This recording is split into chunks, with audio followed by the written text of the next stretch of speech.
Hello, everybody. I hope you're all doing well out there.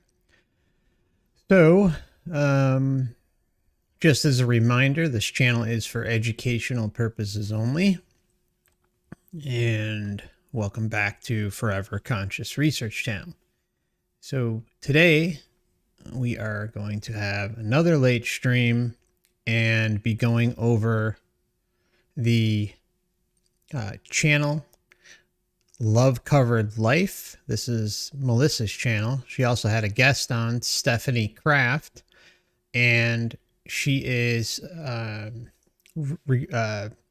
past life regression therapist, life between lives. She actually trained under Dr. Newton and went on for an interview with Melissa, and the topic of the soul trap came up. Of course, past lives came up, death, life between lives, soul groups, and the soul trap. So there were quite a few interesting moments, and I'd like to go over that with you today. And I guess the first thing is let's just, this is just going to be talking for a few minutes about Melissa. I know that you have had a very rough situation. I saw one of your videos, and I have a lot of compassion and empathy for what you've had to endure, and I'm happy that things have changed for you, and that you got out from all of that, and I think that's awesome. On the other side of things, I think you find the topic of the soul trap threatening to possibly yourself. Well, I think to yourself, yes, and also to your audience. And let me just say this. When I started covering this topic, I didn't think I was going to get many people at all. And more are able to see through what's going on here. And I don't know if it's, I could be totally wrong, but maybe there's a piece of you that's curious, maybe feels there's something to it. And because you've kind of built up your channel, and you've done a great job, by the way. I've watched a lot of your videos, and I definitely suggest everyone go check out Melissa's channel, Love Covered Life podcast. And I think, given what your situation was, you got out of it, and of course you've had experiences that anytime our view of things is kind of challenged, we can sometimes get on the not anytime, but sometimes we can get on the defensive. And, I left a few comments in the video that we're going to be going over today.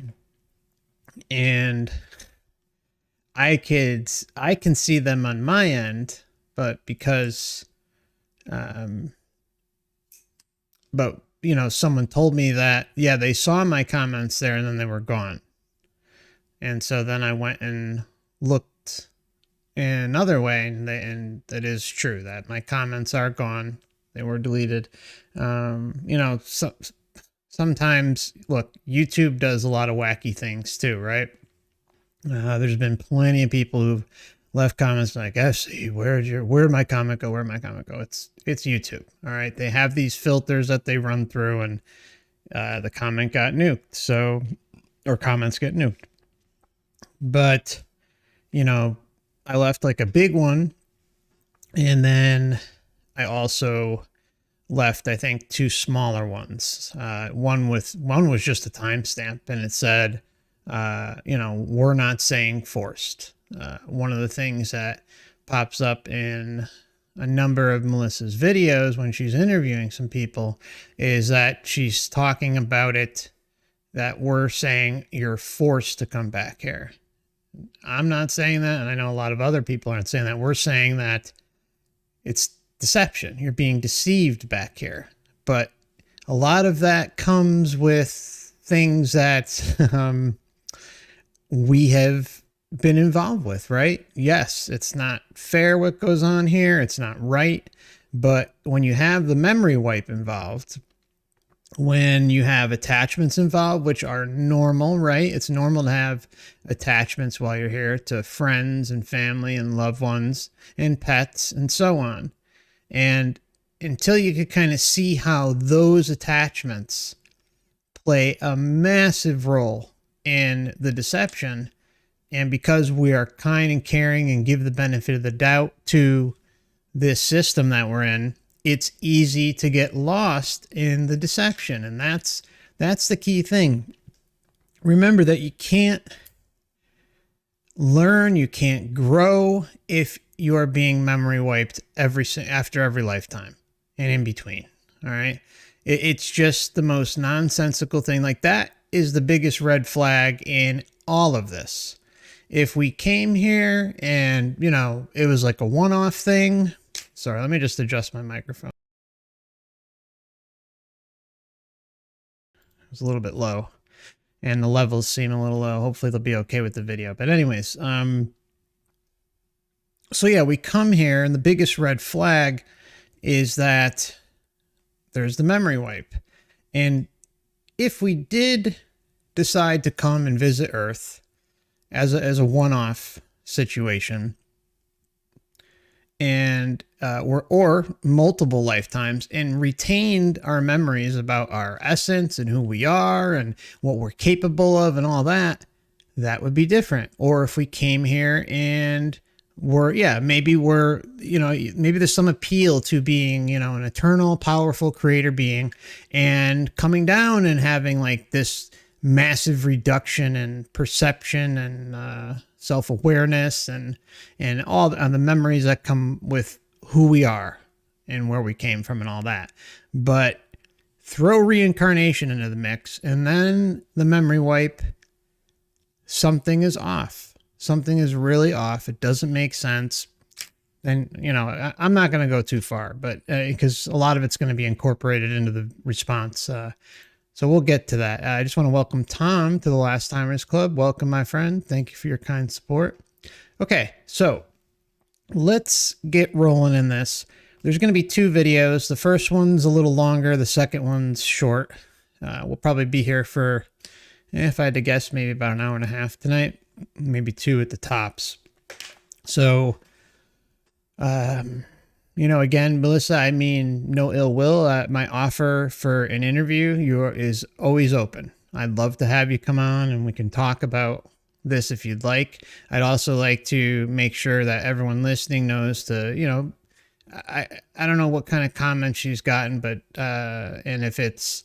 but maybe they've been disrespectful or strong, or whatever the case may be. Just, you know, please be respectful in her comment section, but also not going to say, you know, don't stop, you know, not going to tell you don't stop spreading the word. I think it's important. I think it's the most important topic of our existence. And the more who know, the better.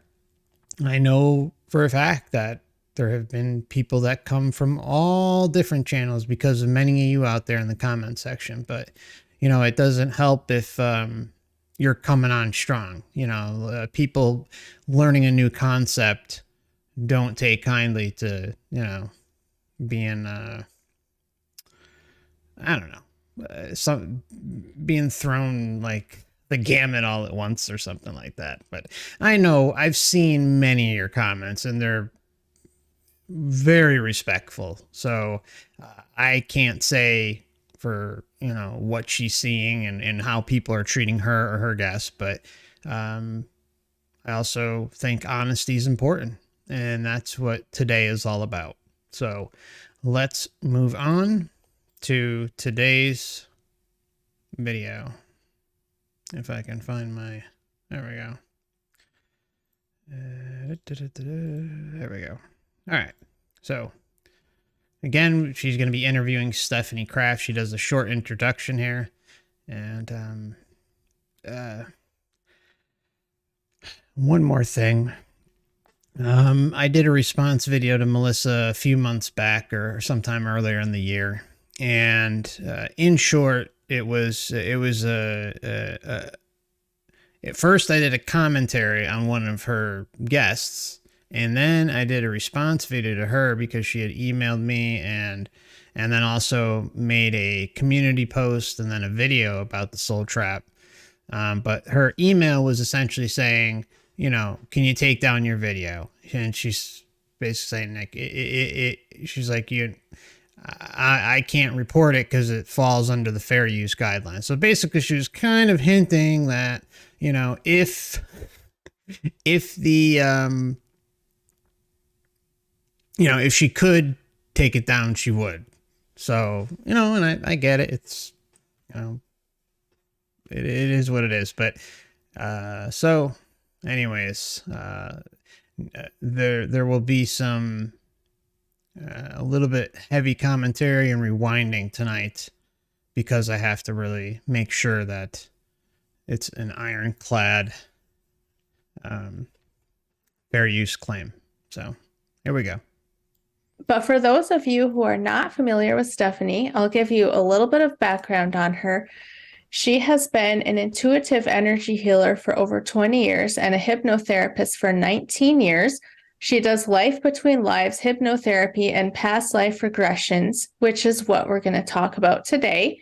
She has a unique healing gift that has been calibrated higher than unconditional love on the David Hawkins scale of consciousness calibrations. She is able to communicate with anyone's higher self during sessions, and she offers her sessions worldwide.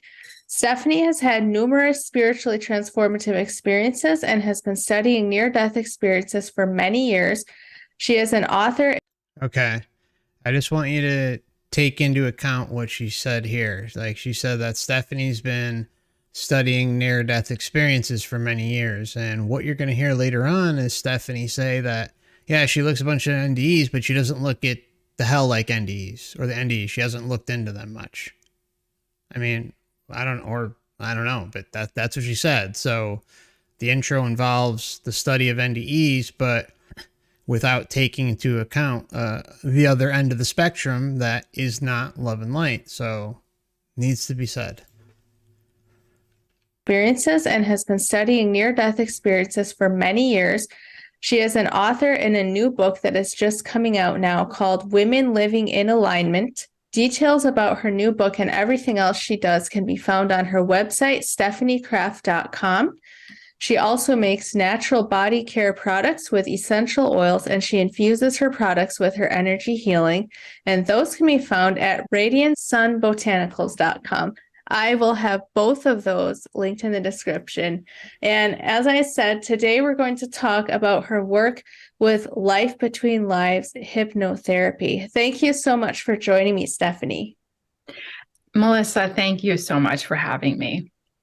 I really appreciate you coming back to continue this conversation because the last hour that we talked went by so quickly, and I realized we had so much more to talk about. So I'm really grateful that you were willing to come back and do this. Yeah, I'm so happy to do this with you. Wonderful.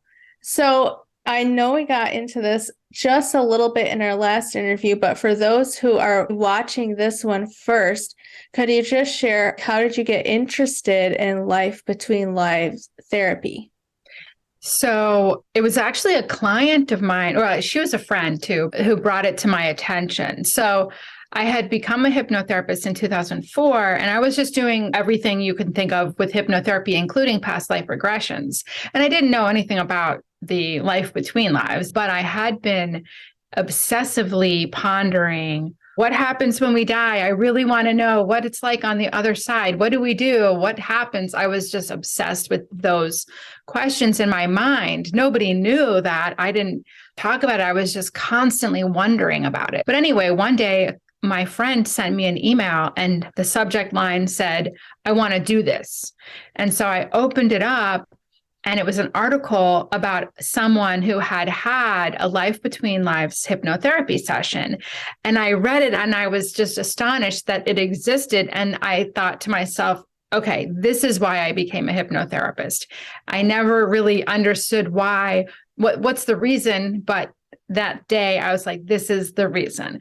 And this might be the answer to all of my questions. And so I looked up the training. So I was like, well, of course I'm going to get trained in this. And it was going to be in several months, like later that year. And I told my friend, I'm going to go get trained in it. So I can do this with you. And she said, no, Stephanie, I'm not waiting. You have to do it with me now. And so Michael Newton.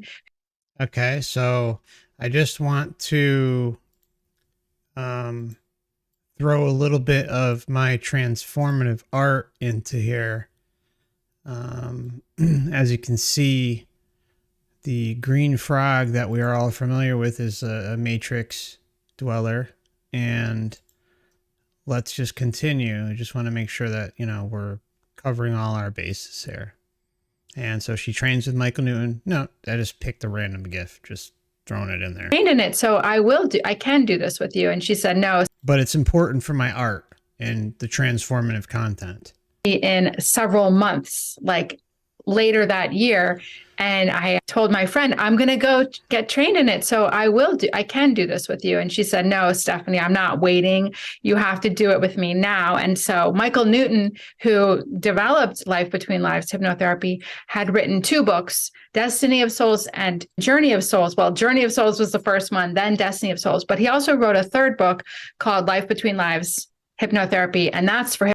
And just so you know, I did a cover-to-cover commentary of both books, Journey of Souls and Destiny of Souls. If you're interested, the playlists are in the description tab of this video and the homepage of the channel.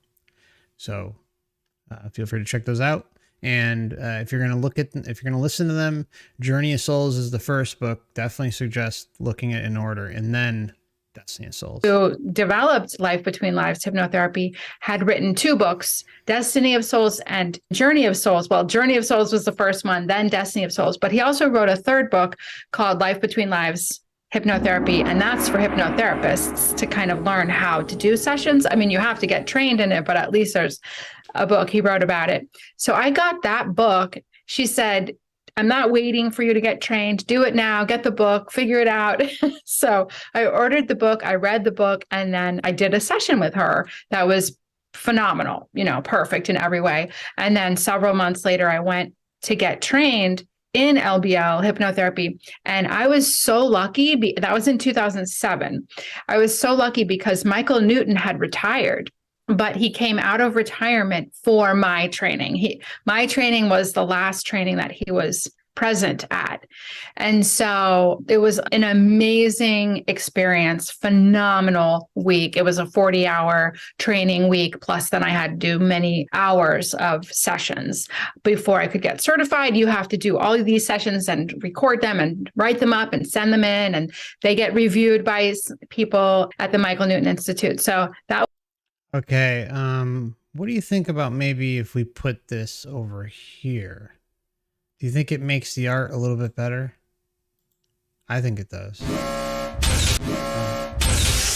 It was the process of learning Life Between Lives hypnotherapy. That was in 2007, 15 years ago. So I've been doing it ever since. Wow. It's amazing to me that Michael Newton was at your training. I know. I was so lucky. Yeah. Because as I was telling you off camera, I love his books. I just devoured his books. Yeah. Yeah. So could you share? I think those books are essential reading for those looking into the soul trap. I mean, I do. And it's in his work and other regressions work. They all show basically the same thing, that there is a lot of deception going on and that you should be aware of it. Even in Newton's own books, there are 2 instances where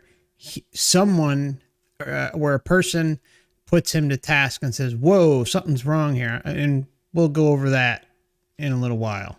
I just devoured his books. Yeah. Yeah. So could you share with us, and I'm going to ask you questions based off of your professional experience with regressing people and what you have learned from these different people's experience. Could you share with us what happens to a soul after they pass on? If people are curious, should I explain what the session is like? And Sure. so Yeah, that's a great people idea. probably don't even know, right? Yeah. I mean, maybe some people do, but basically, we do a long induction that's to get the person into hypnosis. And then we go into the womb, which is fascinating because when you take a person into the womb, they're not yet crossed over to this side. They're still on the other side. And that's when we can even start asking the life between lives questions. So when a soul is in the womb, we ask so many questions about when did you, the soul, merge with the body of the baby? And the answer to that is fascinating because it's so varied. Some souls merge with the fetus, maybe in the 4th or 5th month, or some in the 8th or 9th month. And I always ask, do you come and go, or do you just stay there? And most of them say, I come and go and I leave because it's really boring. And so the soul is not always present in the body of the baby. It's visiting on the other side still. And because otherwise they're just literally present in the body. We always ask, can you feel your mother's emotions? And they always, there's always responses to that. What about your father? What's the family situation? Why did you choose his parents? Or did you choose your parents' family members? All these questions. Okay. So yeah, I think it's important to know that, as when we're in the womb, so to say, we're not necessarily in the womb the entire time. Like you can be traversing the lower astral and even Earth and go in and out of your body. I think up until like a certain point that's what's been suggested, but I think it can range. Who knows? I mean, maybe it could be shortly before birth for all we know. But if I remember correctly, and don't quote me on this, I think they said it around the 6-month mark or 3 months. I think it was a 6-month mark or 3-month mark that, like that, those travels lessen where you're more hanging around in the womb versus out, doing your thing. Choose his parents, or did you choose your parents' family members? All these questions, right, in the womb. And sometimes, or I will always ask, why did you choose this life? Why did you choose this body? Why did you choose this family? What are you coming here to learn? What's your purpose? Why did you come into this life? How do you feel about the life you're about to live? Things like that. So we do the whole womb experience.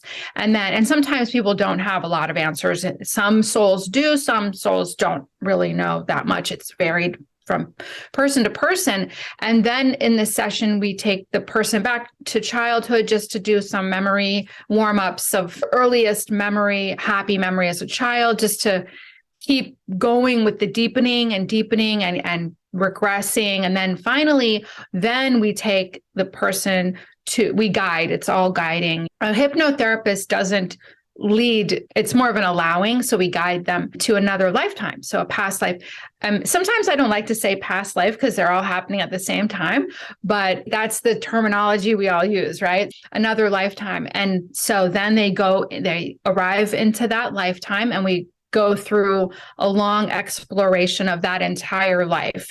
And we ask, do you recognize any of these souls as people that you know in your life now? And always, yes. And always the past life is so incredibly relevant to this lifetime. It's like a continuation of a theme and story that it just has sort of twists and turns, variations on the theme, like, oh, that was my husband, now I'm the wife, or just roles are switched, father, daughter, all the different family members are friends. A lot of times people have their best friend is now their daughter in this lifetime, just so many continuations.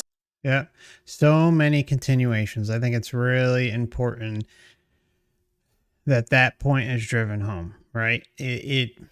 We are involved in this soul group, right? And you can see how if something like that is set up, and then you could also be involved with other soul groups that are on like the same level, or if you need to quote unquote learn something that maybe the soul group can't provide, or whatever the case may be. But most of the time you're kind of within this same soul group, it seems, and continually going with them. And it may not be every single lifetime, but it seems like many. All right. And it depends what your connection is with that being. And that, just think about how that plays a role in and of itself. Like, we have these strong connections because not only are they important to us while we're here, or enemies, but they are also important or playing the roles in the astral. And so carry it over and over. Think about the things that carry over from past lives. It's a lot of the negative stuff, like the traumatic stuff, like the way, like if you've got certain fears that you've had for your whole life, they're most likely a result of something that has occurred in a past life and carried over. And the regression therapists and even regular, just standard hypnosis has found this over and over and over and over again. And once that is acknowledged in this incarnation with something like a hypnotherapist, it can be removed. And most of the time, depending on your susceptibility to hypnosis, obviously.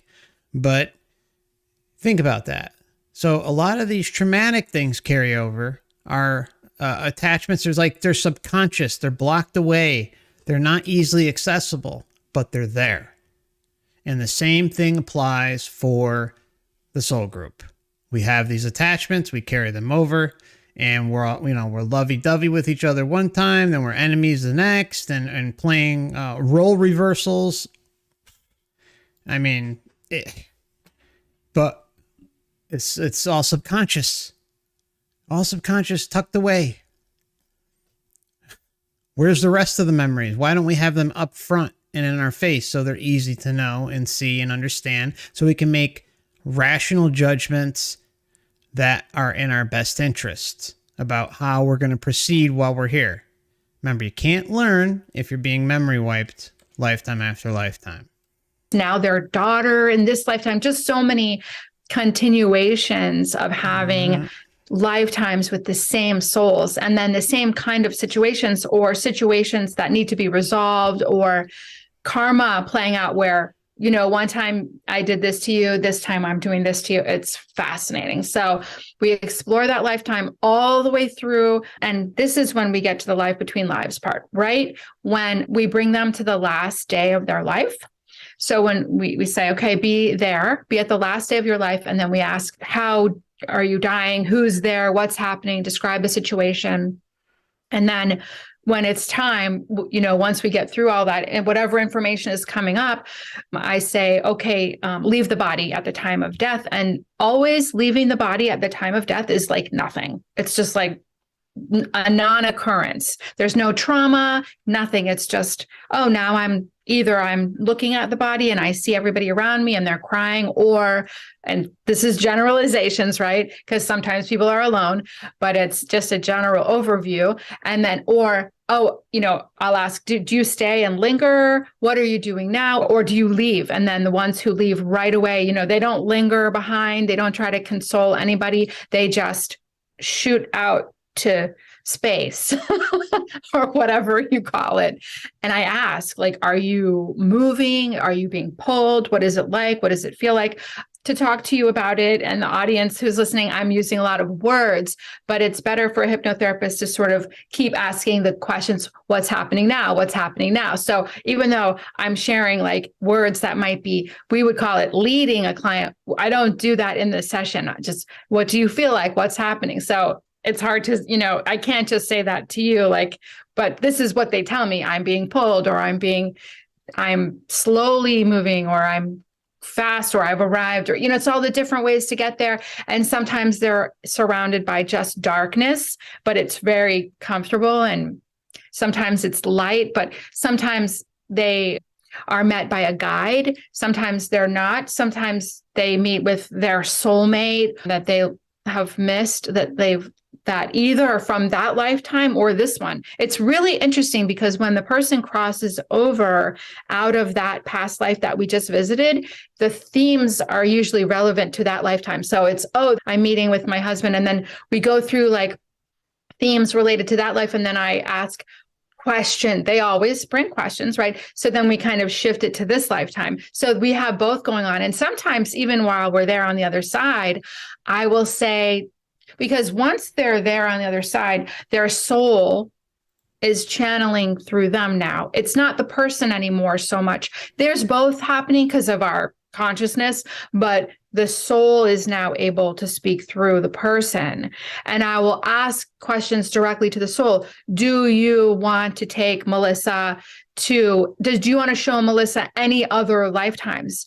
Even though we've crossed over already, they can say yes or no, and then they'll send the person right back to another lifetime to explore. I keep that open. I don't know if other LBL hypnotherapists do it. I mean, all the sessions are so different, but I like to ask just in case there are more lifetimes to explore. And I bet there are. I bet there are plenty. I don't know. And then, who knows, if there's like a blockade on a certain amount of lifetimes you can access. I mean, and who has the time and availability to be sitting down and shelling out money for regressions constantly, or even doing the tracks? I mean, it's, you're only going to get a drop in the bucket. I mean, and it's only going to pertain to an Earth existence, an astral realms existence. Very, very, very rarely do we hear about other, we can call them other realms. People like to call them other planets sometimes. Whatever the case may be. Yeah, they may be in other realms, but let's get to the nitty gritty. How many lifetimes have you been here? And I don't think anybody can find out exactly how many pertain to themselves, as an individual. I know I've been here, 5 lifetimes, 100 lifetimes, 500, 5,000 lifetimes. I mean, in one of Newton's books, remember, there was this moment where someone was working 5,000 lifetimes on empathy. Let that sink in for a minute. Does that seem normal? Does that seem right? Just on empathy. What if he's got to work on love and compassion and being evil and being horrible? And I mean, you know what I'm saying? You got to go down the whole list. What is the list? How big is it? How many things do you need to work on? Do some take longer than others? So is 5,000 lifetimes for empathy on the short end of the spectrum, or is it on the long end? Seriously, all these questions. And yet here we are sitting and saying, well, I'm just going to trust that the light is okay. I'm going to trust that when I leave here that, I'm going to go down the tunnel and the light is God and has my best interest at heart. And I'm just going to blindly trust it. This is where the disconnect comes in with me for a lot of this stuff. It's like, why are people so against taking a sovereign path and going their own way just to see what can happen? I can't even comprehend how that's, as Melissa terms it, fundamentalist thinking. So, but, ask just in case there are more lifetimes to explore. So we'll do that. We'll come back. But that was a long answer. I'm sure you have a lot of questions to ask. No, that was perfect, just to give people a background on what you do in case they're not familiar with it. But it's fascinating for me to hear your process, because I think, like you said, everyone does it a little bit differently. So, one thing that caught my attention is you said you ask the individuals, first of all, what their purpose is in coming to this life. Do you find that there's one overriding similar purpose, or is it all over the board? That is a great question. And, a lot of people do have this question, what is my purpose? And a lot of times I think that people think it's about doing something in this lifetime, but really it's always the virtues. It's always to love, to forgive, to have compassion, or resiliency, to endure, to not give up. It varies from person to person. Some people have had lifetimes it can vary. So they'll have a lifetime with a lot of people around and family. So then they test out lifetimes alone, which can be really hard, but they do it again and again to get better at it. It seems, and based on my. Okay. Hear that one more time. To endure, to not give up, it varies from person to person. Some people have had lifetimes it can vary. So they'll have a lifetime with a lot of people around and family. So then they test out lifetimes alone, which can be really hard, but they do it again and again to get better at it. It seems, and based on my clients, it's just like, I think they're just trying to prove it to themselves that they can do it. They do it again and again and again, just to prove it to themselves, or is there something else going on? Because the one thing that I did not hear in much of this conversation is about how, pre-birth life scripts are really not heavily discussed. And I think it's a major, major component to this. They do talk about guides and stuff like that, but, and planning, but they leave out, or she leaves out, I'm sorry, Stephanie leaves out the part where these entities will partake in the life script of the being who's about to be sent down to Earth. And that was one of the things I put in the comment section of this video, which is now deleted. So things that are really internal.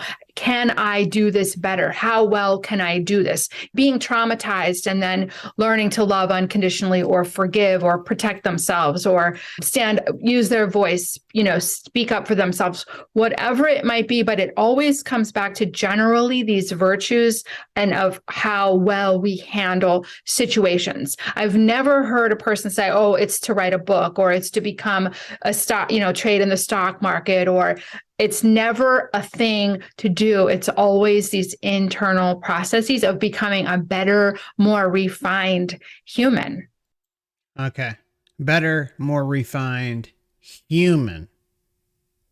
Not a spiritual, not like your true essence self, but a human. And again, you come here under the memory wipe. If you're learning and growing from this experience, but blockaded and memory wiped from your essence in just about every way possible, something is wrong. Something isn't right. And we can't just lay down and just accept blind answers from the matrix. No matter how many of these NDEs are out there, no matter how many, all these things, you have to take in everything. You can't just pigeonhole into one little thing and not take into account the big picture. That, look, we're in an inverted realm. And the system related to this inverted realm is in on it. I mean, come on. It's never a thing to do. It's always these internal processes of becoming a better, more refined human. Wow, that's fascinating, and right in line with what near-death experiencers say also.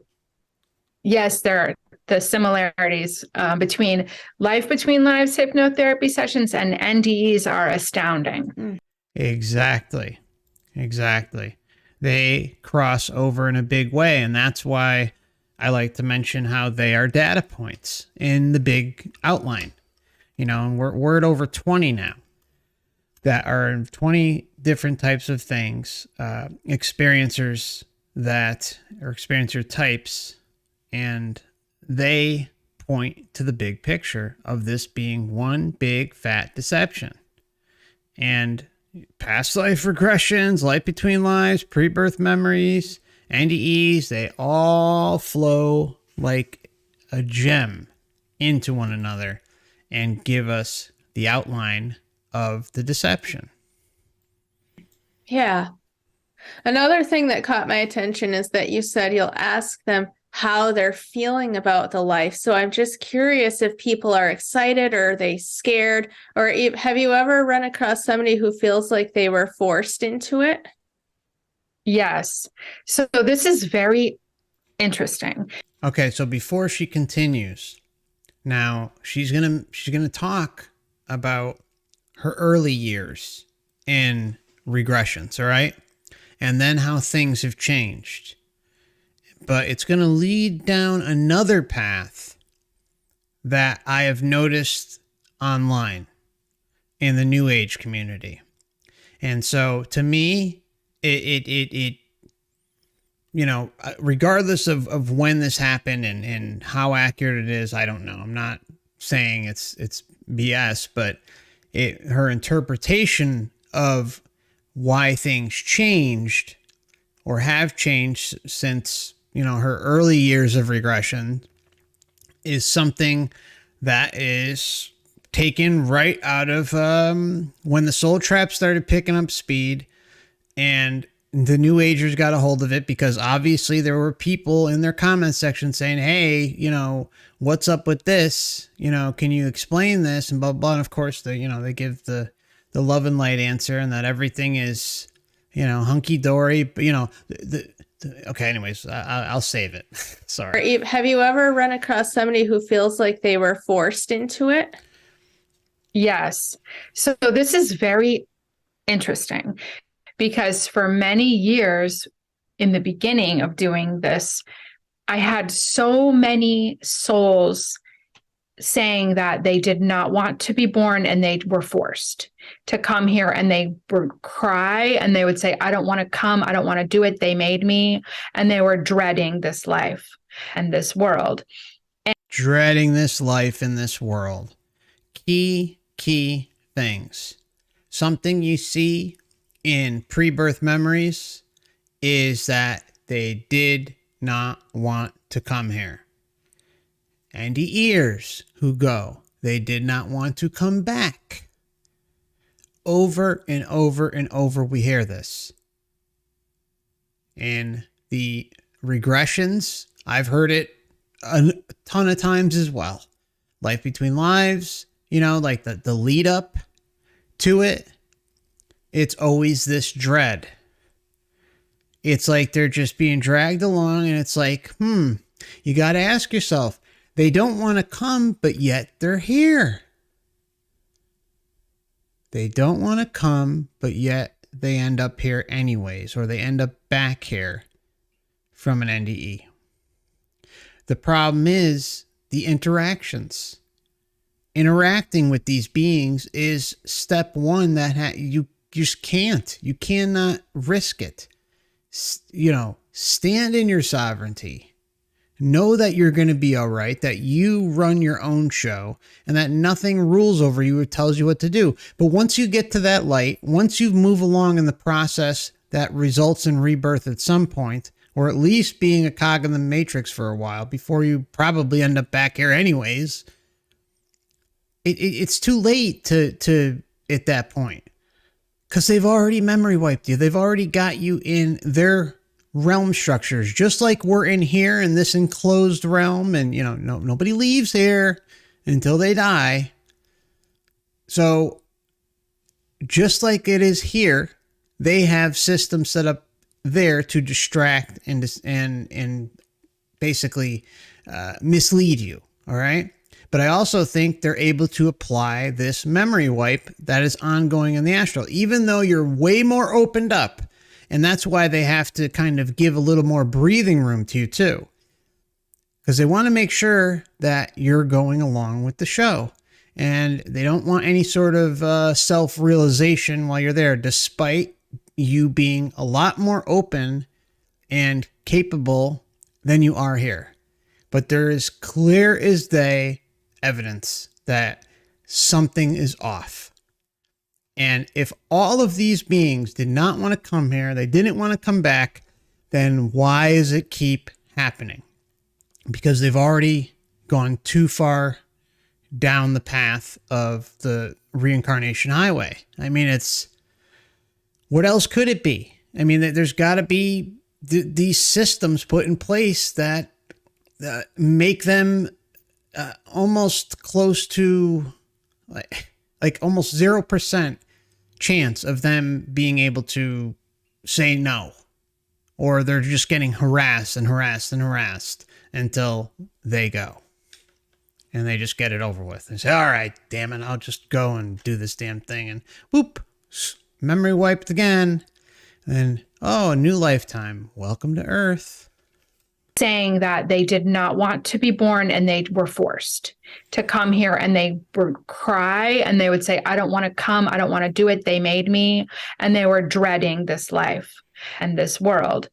But then it's weird, and I don't know why it changed. So after the first several years of experiencing souls like that, and honestly, a lot of those were trying to get back. When I would be doing the womb part of the session, some of them would be crying and so afraid to be born that they would be saying, I'm trying to get back. I'm trying to go back home, and they won't let me. And they're making me go through with this lifetime. And I would ask, they won't let me. Now, sorry, but someone who Melissa's also interviewed is Kristen Sunberg, Kristen Sunberg. Anyways, I did a commentary on his case, and boy, has his story gotten around. I don't even know how many channels he's been on and shared his story, but it's a lot. And so with him, he came down and he comes down and self-aborts himself twice. And the entities are basically saying, gotta give it another try. And he's having second thoughts each time, gets out and is sent back down. And then obviously he's here with us today, but he didn't want to come here, and he makes every excuse in the book. Look, and I think I may re-review his case a little bit too, but I will also pop a link in there for anyone that's interesting. Hey, Quantum Epic, good to see you, brother. Be doing the womb part of the session. Some of them would be crying and so afraid to be born that they would be saying, I'm trying to get back. I'm trying to go back home, and they won't let me. And they're making me go through with this lifetime. And I would ask who, and I don't know who they are, but they would never really be able to explain. You hear that? Hear that? They'd never be able to explain. Who? Well, based on what I see, it's usually the teacher in your soul group, could be even a member of your soul group, could be quote unquote an ascended master, the council of elders, all this stuff. All right. There's always some sort of aid with these entities where they're pushing. Harold, I think, is in the chat. He dealt with these things in his pre-birth memories. So, yeah. They don't know. Who is it? Sometimes they know, sometimes I guess they don't. And I don't know who they are, but they would never really be able to explain. And I don't know why it changed, but then after many years of that, all of the souls now, still just a few years later, it's the same age as our lifetime, right, of people saying, I would ask these questions, and I would say, how are you feeling about this life that you're about to be born into? And almost everybody now says, I'm excited. So I don't know if I changed timelines or what. Yeah, it sure sounds like it. I mean, now they're excited. And, you know, if this is the case, if this is the case, if this is the case, then, you know, I think Michael Newton, I remember him talking about in one of his books, I don't know which one, but he talked about how, or it might have been Robert Monroe. I'm sorry, I don't know which one it is, but it was either one of the two. And and one of them talked about how they, you know, beings, you know, were, you know, getting excited to come here. And that's why there's like this big influx in the population and this and that. And so maybe perhaps that is something that she's seeing in some of her cases, but she kind of implies that it's been going on a while. Like there was like this shift that happened where, you know, it went from pure resentment to them wanting to be excited about coming here. Like I remember again one of those two talked about how there were some that were excited about a certain time period or something that was happening on Earth or about to happen, and that, you know, it's like, make of that what you will. I don't know, but we see a lot more saying seeming like they don't want to come back here or come back here, either NDEs or past lives. So life between lives. I don't know. Can't speak for her research, but it's interesting to hear her take on it. And she also mentions how others in the life between lives, those who do hypnotic regression, apparently are seeing the same thing. And I'd like to hear a little bit more about that. Yeah, anyways, let's move on. And almost everybody now says I'm excited. So I don't know if I changed timelines or what happened, but there have been shifts in Life Between Lives hypnotherapy sessions from 2007 until now, not just mine, but across the board. That's another thing that has changed. I don't know if it's the consciousness that has changed on the planet or what has happened, but before, and especially in Michael Newton's work, and then there it is. There it is. I don't know if the consciousness has changed in the, you know, in the realm. Perhaps that's what it is.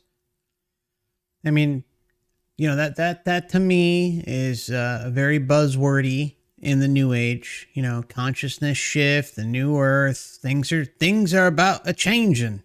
You know, just pointing it out. Make of it what you will. Across the board that's another thing that has changed.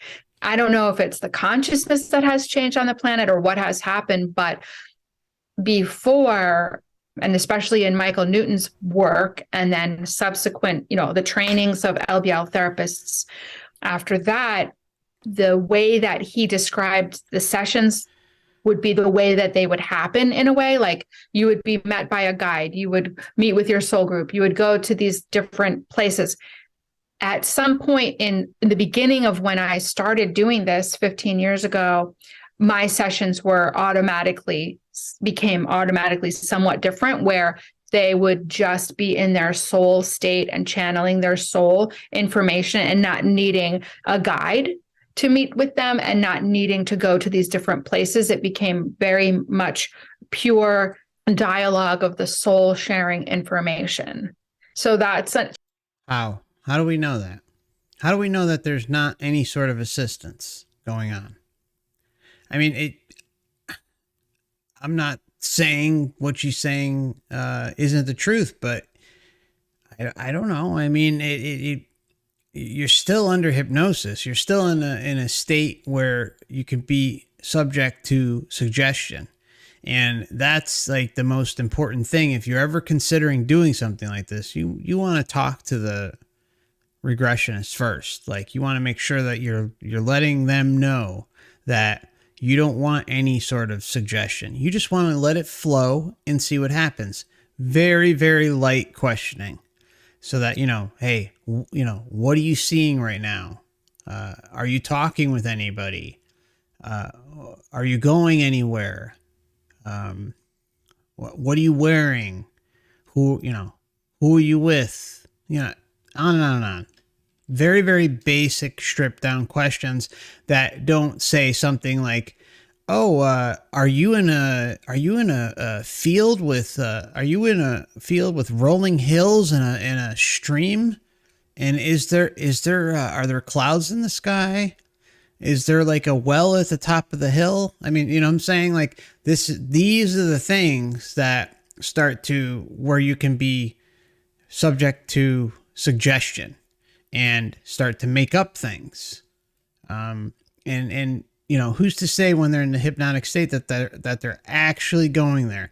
It seems almost as if that, there's like a narrative building around this whole thing, right? To kind of stomp on the soul trap. I'm just saying, that's what it looks like, in my opinion. Not saying that's what's going on, but there's like this weaving in and out of the new age, saying that you're sovereign, and here you are, all of a sudden things change in regressions, and oh, they're just doing it all on their own. There's no guides, nothing's popping up. Or maybe there is a guide here and there, but they're mostly just doing it on their own. Amazing. Just saying. It's kind of interesting. Kind of fits. Needing a guide. It fits against the soul trap, just to be clear.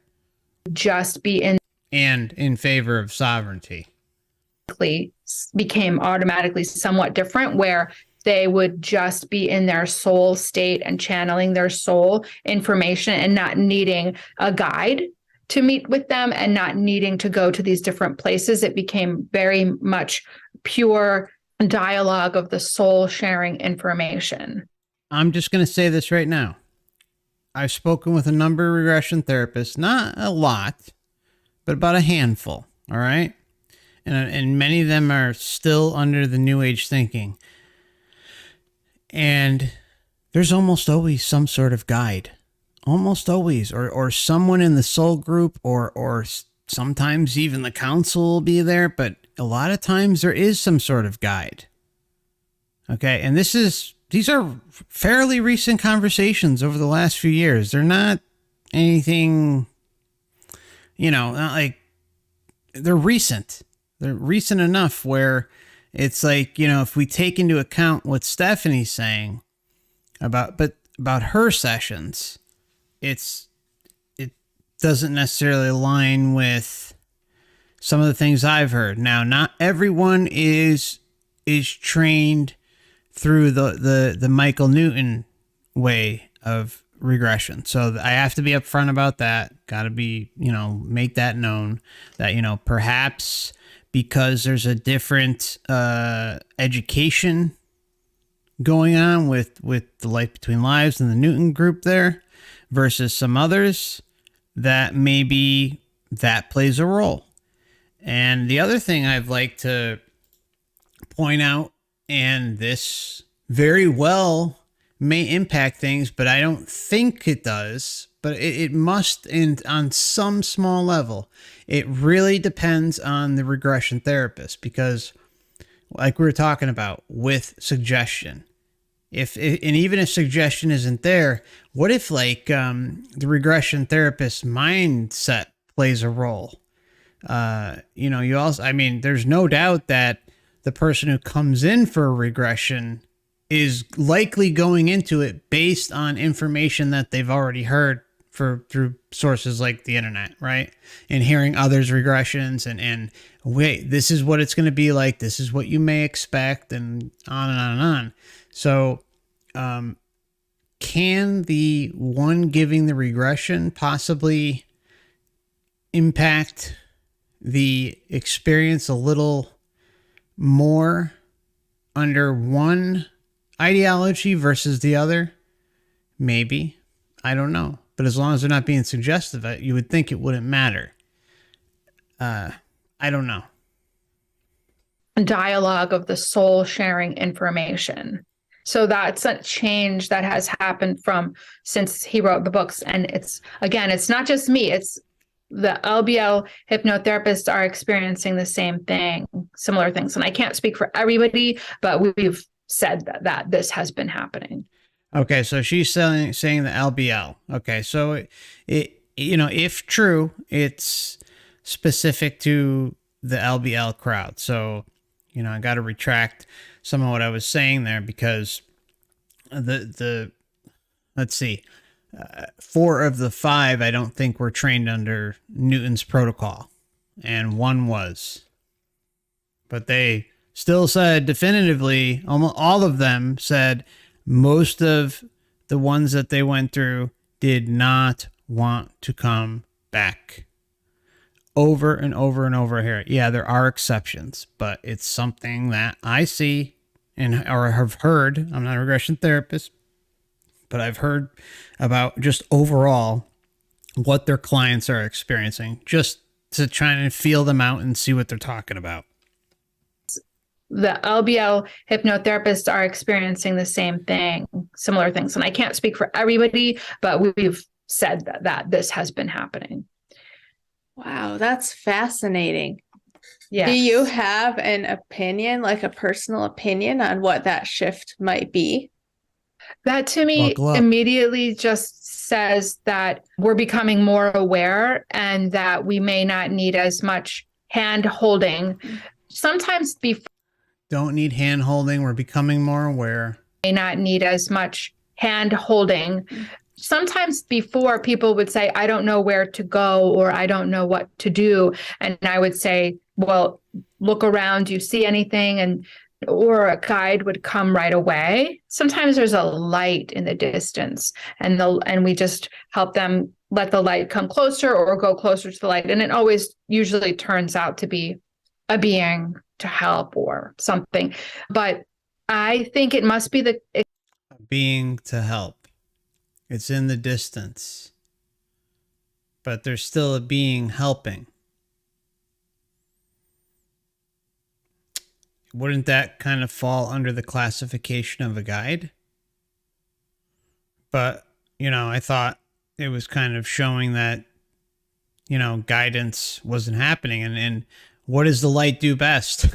It manipulates. It is able to dish out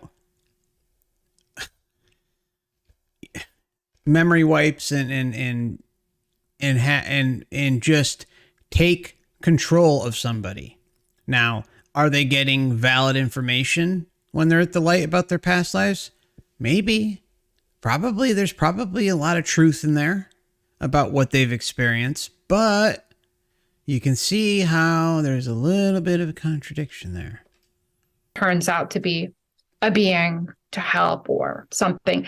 But I think it must be the expansion and evolution of human consciousness that must be translating into when we cross over, we feel more confident about just being there and knowing what to do. It doesn't really make logical sense to me, my answer, even, because how did anything change from one year to the next? And haven't we always done this? So I don't know the answer, but it is interesting to observe. Right. Yeah, it's fascinating to me to hear about that. And I have another question related to this topic. And I know you said you don't know the answer, so that's fine. But I just figured you seem like a good person to ask. On the internet over the last few years, I've been talking about near-death experiences I've been studying them for a long time. And I didn't see this until very recently, but like over the last year or two, this idea has been like gaining prominence. Take a bow, everybody. In the near-death experience community, that this idea that Earth is a prison and the guides are actually malevolent beings and they're forcing us to come back here over and over and over. Based on your experience, Do you see any evidence for that?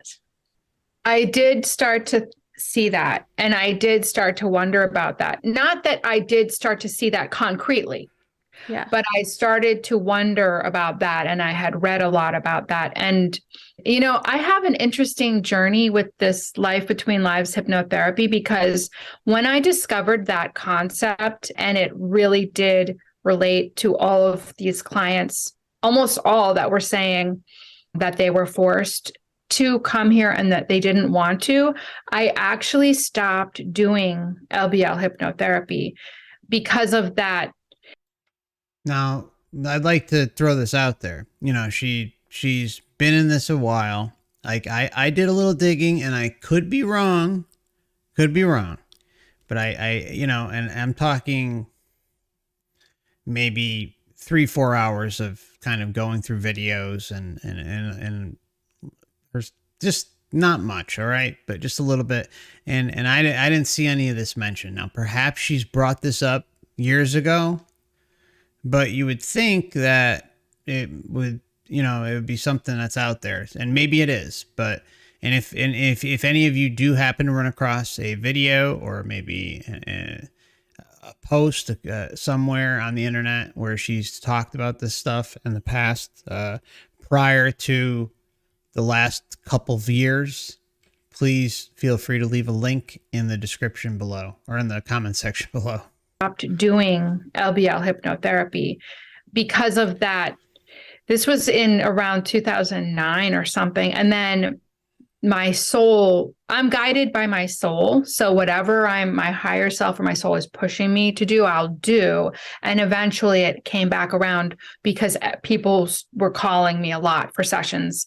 And I finally ended up starting up again. I was only on a short pause. I mean, I don't know if it was 6 months or a year that I decided not to do them because of this, but then everything kind of changed, like I told you. So I don't know, it could be that the concept is that the astral plane, it's like we leave this earth and the other side immediately after would be like the astral plane. And that's what they're saying was corrupted and would recycle us back. And there would be the controlling forces there.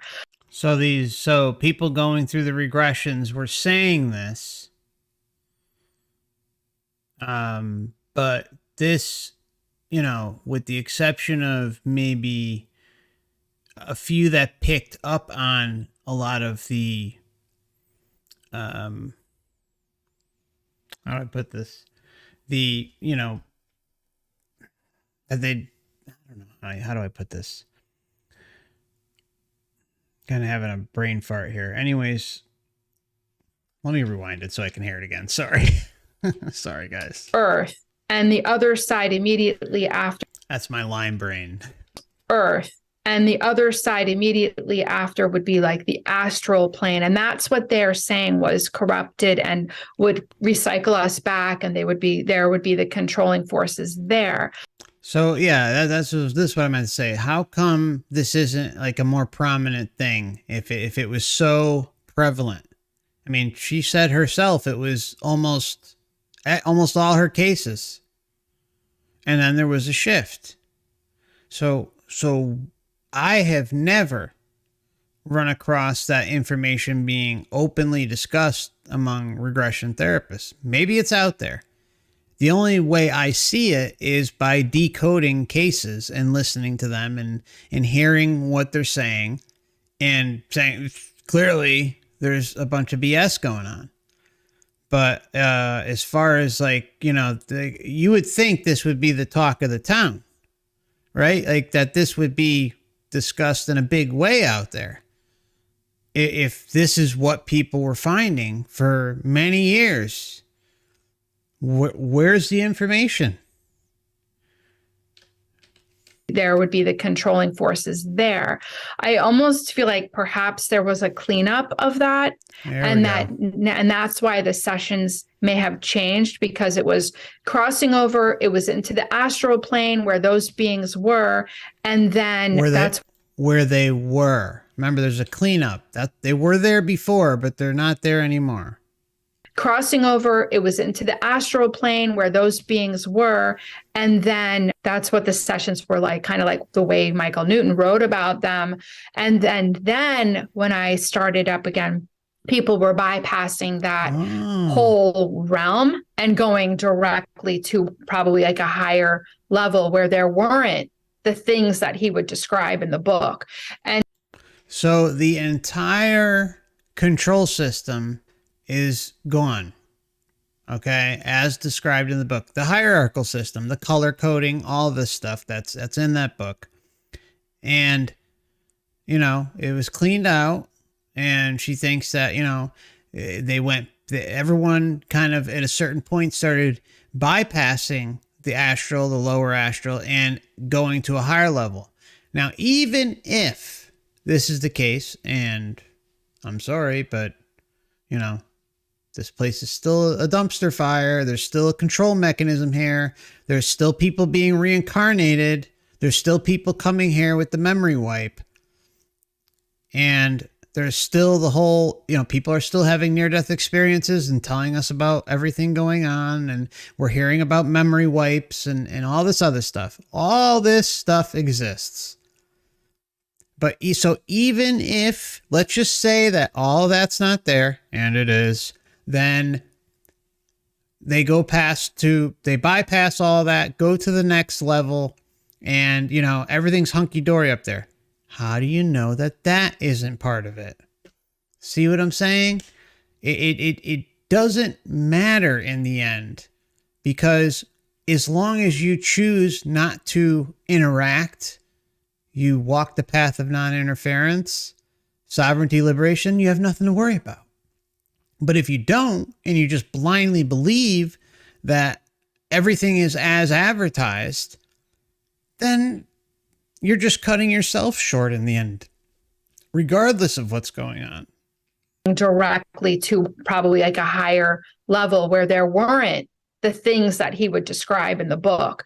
And so, you know, what's interesting too, is that I'm a rebel, and I don't follow what mainstream says or anybody usually. And so I had discussions with Michael Newton about things that I didn't agree with because I wasn't having them in my sessions.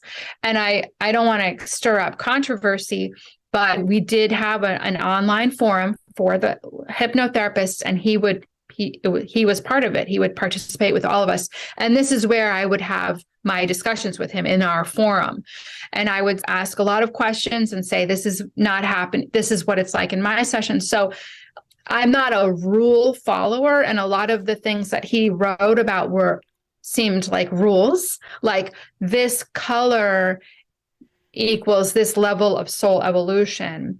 And in my sessions, it was completely different. So I had a very interesting session one time where the soul.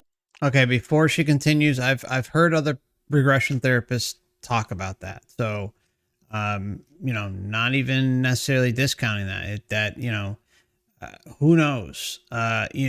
Michael Newton himself admitted that he had help from his guides write those books openly and during the sessions. He's openly admitted it in the books that he was in cahoots, or or the entities were with him. All right. And they helped. Now, does that necessarily mean that all of that information is going to be on target? No. But it's really all about the patterns, right? It's about the patterns in the cases. You take, you know, it's what's clear. Throw away the colors. There's a hierarchical system that is clear as day coming from the cases. All right. It's clear as day that there are many multiples of incarnations. All right.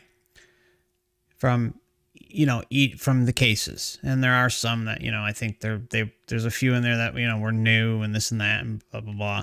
Anyways, the point being is it's still a hierarchical system, right? It's still this control mechanism that we know nothing about or we have very limited knowledge because we're memory wiped. And if you come here and you're not even asking the questions and know that the information's out there and you can kind of piece it together, you're basically like a sitting duck lifetime after lifetime until you say, whoa, I'm laying down the gauntlet and I'm putting everything to the test here. And then, you know, the easiest answer is right in front of our faces. Sovereignty, liberation, non-interference. What can go wrong with that?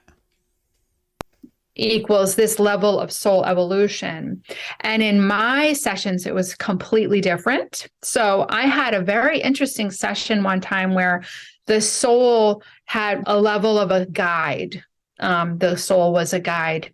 And also, I think he even says guides don't incarnate, but that's not true in my sessions. Guides do incarnate. And so this soul was with their soul group, and they were all guides, and each one had a different color. So when you're on the other side, you're a light being and you have a color. You can change colors or be a mixture.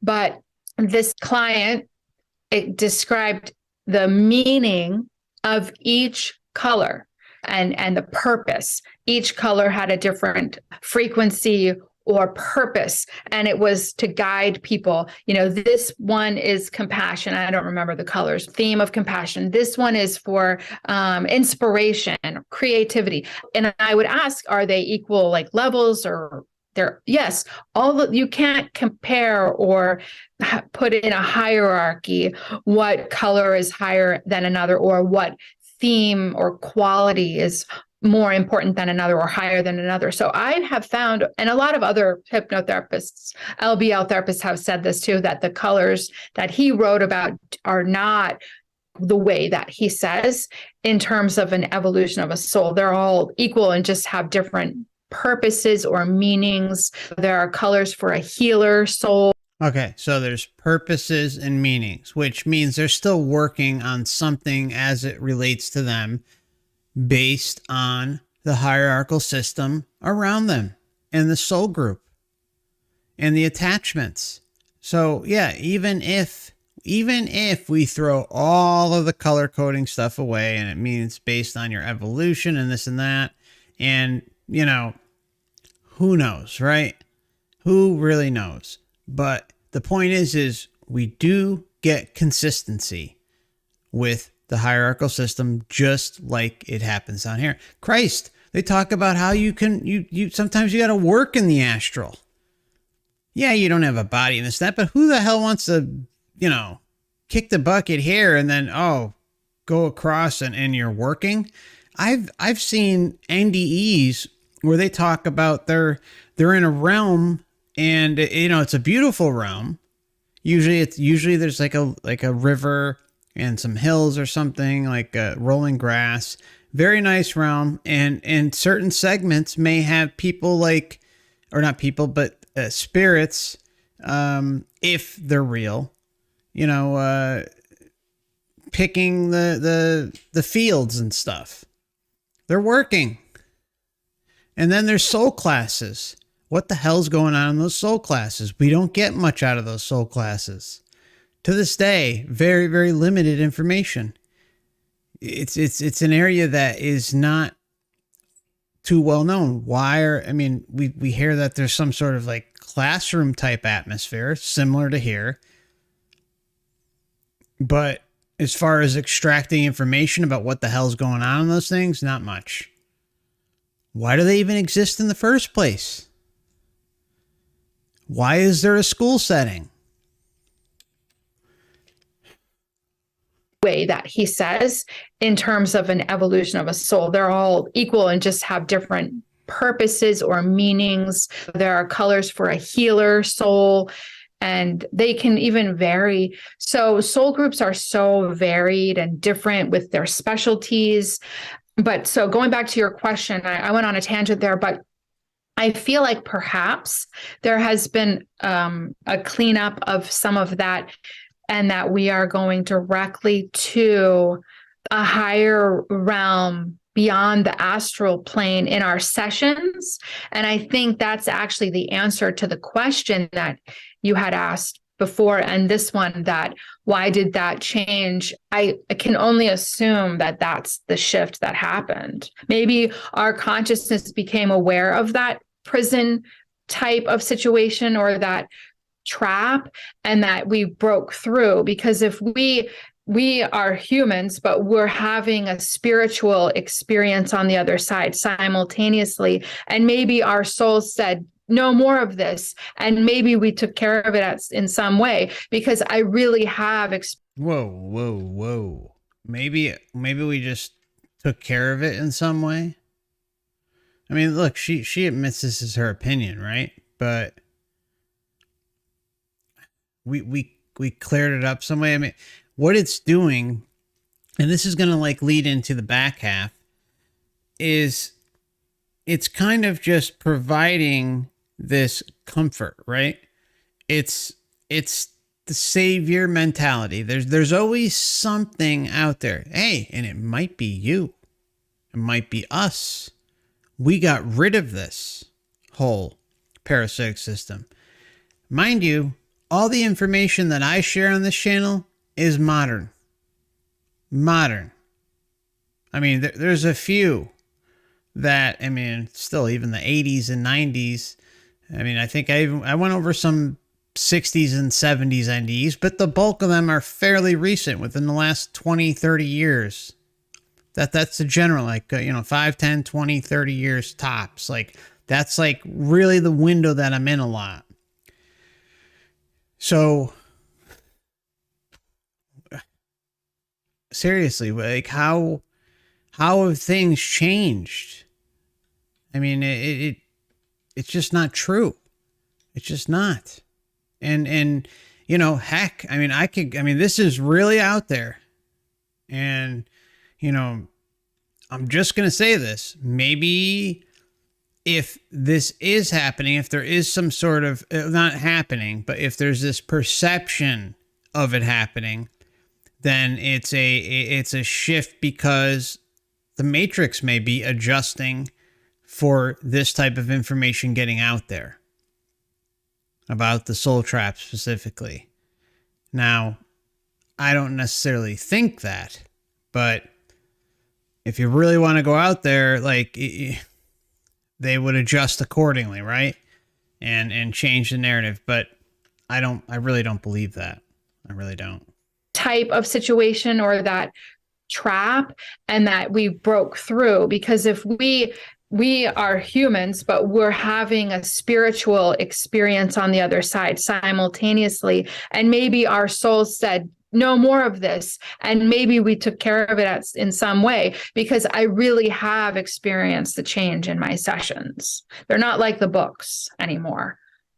Wow, that's amazing. Yes. So, kind of going off of that, if we are no longer part of that system that he wrote about in his books, which, for anybody who's not familiar, he writes about this like whole heavenly realm where people go on the other side to continue their learning and have all these experiences, ultimately with the goal of having their next reincarnation on Earth. So if we're no longer part of that system, are we still here for the same reasons? Did we ever really need to come here to grow spiritually, or is that just what we were being told? Okay, so hang on to that thought. We're going to rewind the question. We're at about an hour and a half. It's going to take a 5-minute break, maybe a little less, actually. And so thank you for tuning in today here on YouTube, Odyssey, and Rumble. I hope you're all doing well out there, and we'll see each other again in a few minutes. Hang in there. Much more to come. Thank you.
Okay, my friends, we are back.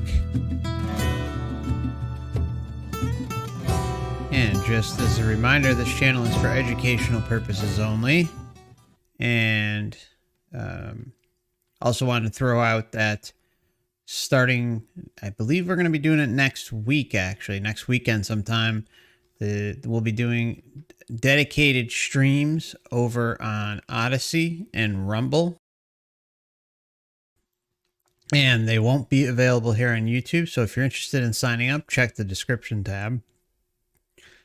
And there are also memberships available here on YouTube and Odyssey if you'd like a little extra content each month. And your support is always appreciated but never expected. Thank you kindly. And let's move along. I was trying to do that a little swifter, but it didn't quite work. Okay. Just going to rewind. I really her question. have. Wow, that's amazing. Yes. So, kind of going off of that, if we are no longer part of that system that he wrote about in his books, which for anybody who's not familiar, he writes about this like whole heavenly realm where people go on the other side to continue their learning and have all these experiences, ultimately with the goal of having their next reincarnation on Earth. So if we're no longer part of that system, are we still here for the same reasons? Did we ever really need to come here to grow spiritually, or is that just what we were being told? What a question. That's the ultimate question that maybe none of us know. Okay, right there. Maybe none of us know. Right away, we should all sit here and say, well, if maybe none of us know, I'm not claiming I know all the answers. I just think it's one big fat deception. But if none of us really do know, then why take any risks? See, like my point right here is in the bag, in my opinion, right? I mean, it's like, why would you take a risk by going and dealing with this system that, you know, what you see what's going on here? We see that there's some sort of weird thing going on in the astral. So if we don't know, then why take the risk? Why just blindly believe that the light is God or Jesus or whoever, and that it's, or the creator or source, and just take it at its word because it feels good, because it's blissful, because it's loving? I mean, if you go and, you know, there was a time when I was talking about how, you know, you have these, you have drug dealers out there, right? And they'll give free samples to try and get someone hooked on something, right? And then they're a customer for life off of that first high. Well, what if the light is no different? Because it's this massive euphoric rush. It's blissful. It's loving and all this other stuff. And it feels like home. Is that because of the addictions that we have to this sensory experience, and those things carry over? So they know if they bombard us and give us love multiplied times 1,000,000 or 1,000 or 10 million, whatever, that can't be compared to the love experienced here on Earth, you would think that it would be a difficult situation to get out of, and then it would feel like home. Toss in the memory wipe, and well, we can go even a step further.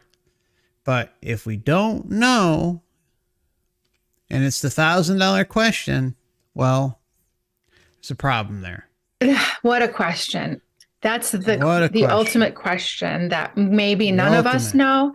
But I do want to say, and I'll talk about it in a second, but I also want to say that even though we've just said what we said here, the souls do still experience some of those same things, like going to the life selection room and watching the movie of the different lifetimes that they could choose from. Maybe they're given an option of 3 bodies and lives, and they can watch the movie of that life or go into it to make the decision. And these things do exist still. So I don't want to say that that we as souls are not still doing things like that. And then to get to your question, it's confusing to me because aren't we perfect? Aren't we loving and more knowing as souls? And so then why do we come here? I still think that we come here for the experience. And I always ask, this question. For example, on the other side, we're in total love, bliss.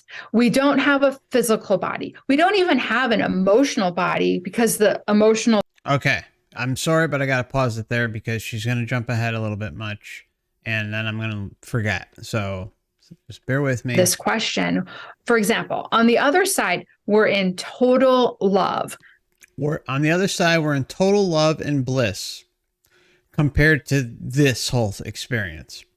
The question I put forth in Melissa's comment section, which was deleted, is that, or at least you can't see it, because she hid me. But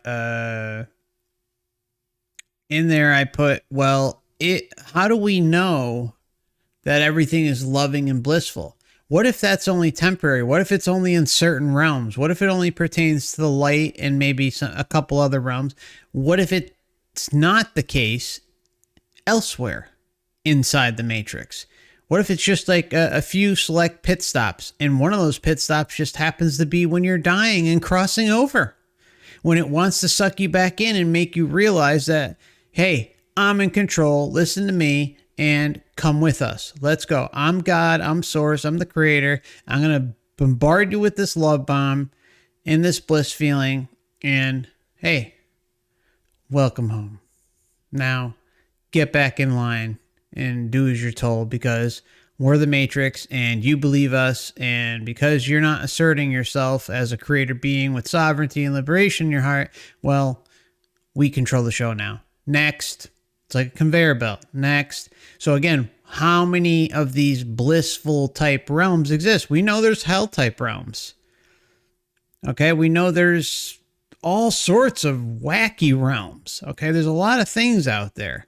So how do we know that it's all this amazing, blissful, amazing place or amazing state when we know there's other types of realms out there that are linked to the Matrix that are, just chill or hellish and everything in between?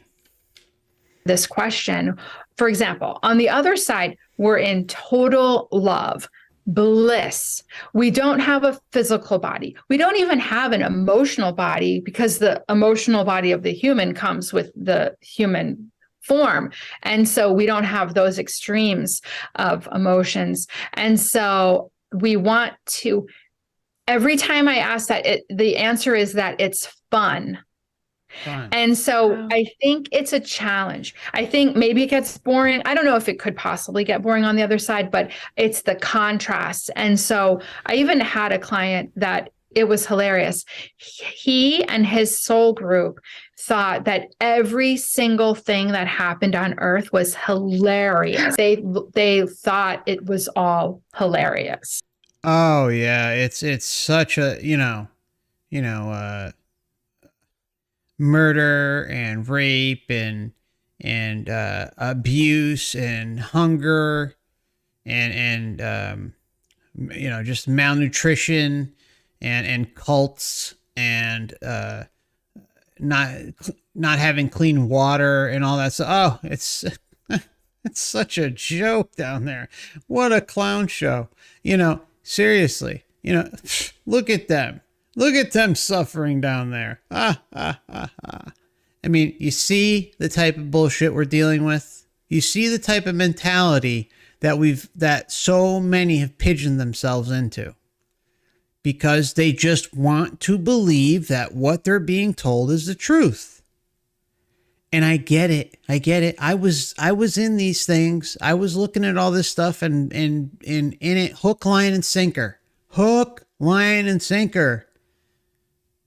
But once you kind of take the blinders off, let the love and light fade away a little bit, and you're able to think a little more clearly and, you know, not have as much cognitive dissonance, well, the doors begin to swing open and expose its reality a little bit further for what it is. And then eventually there are no doors.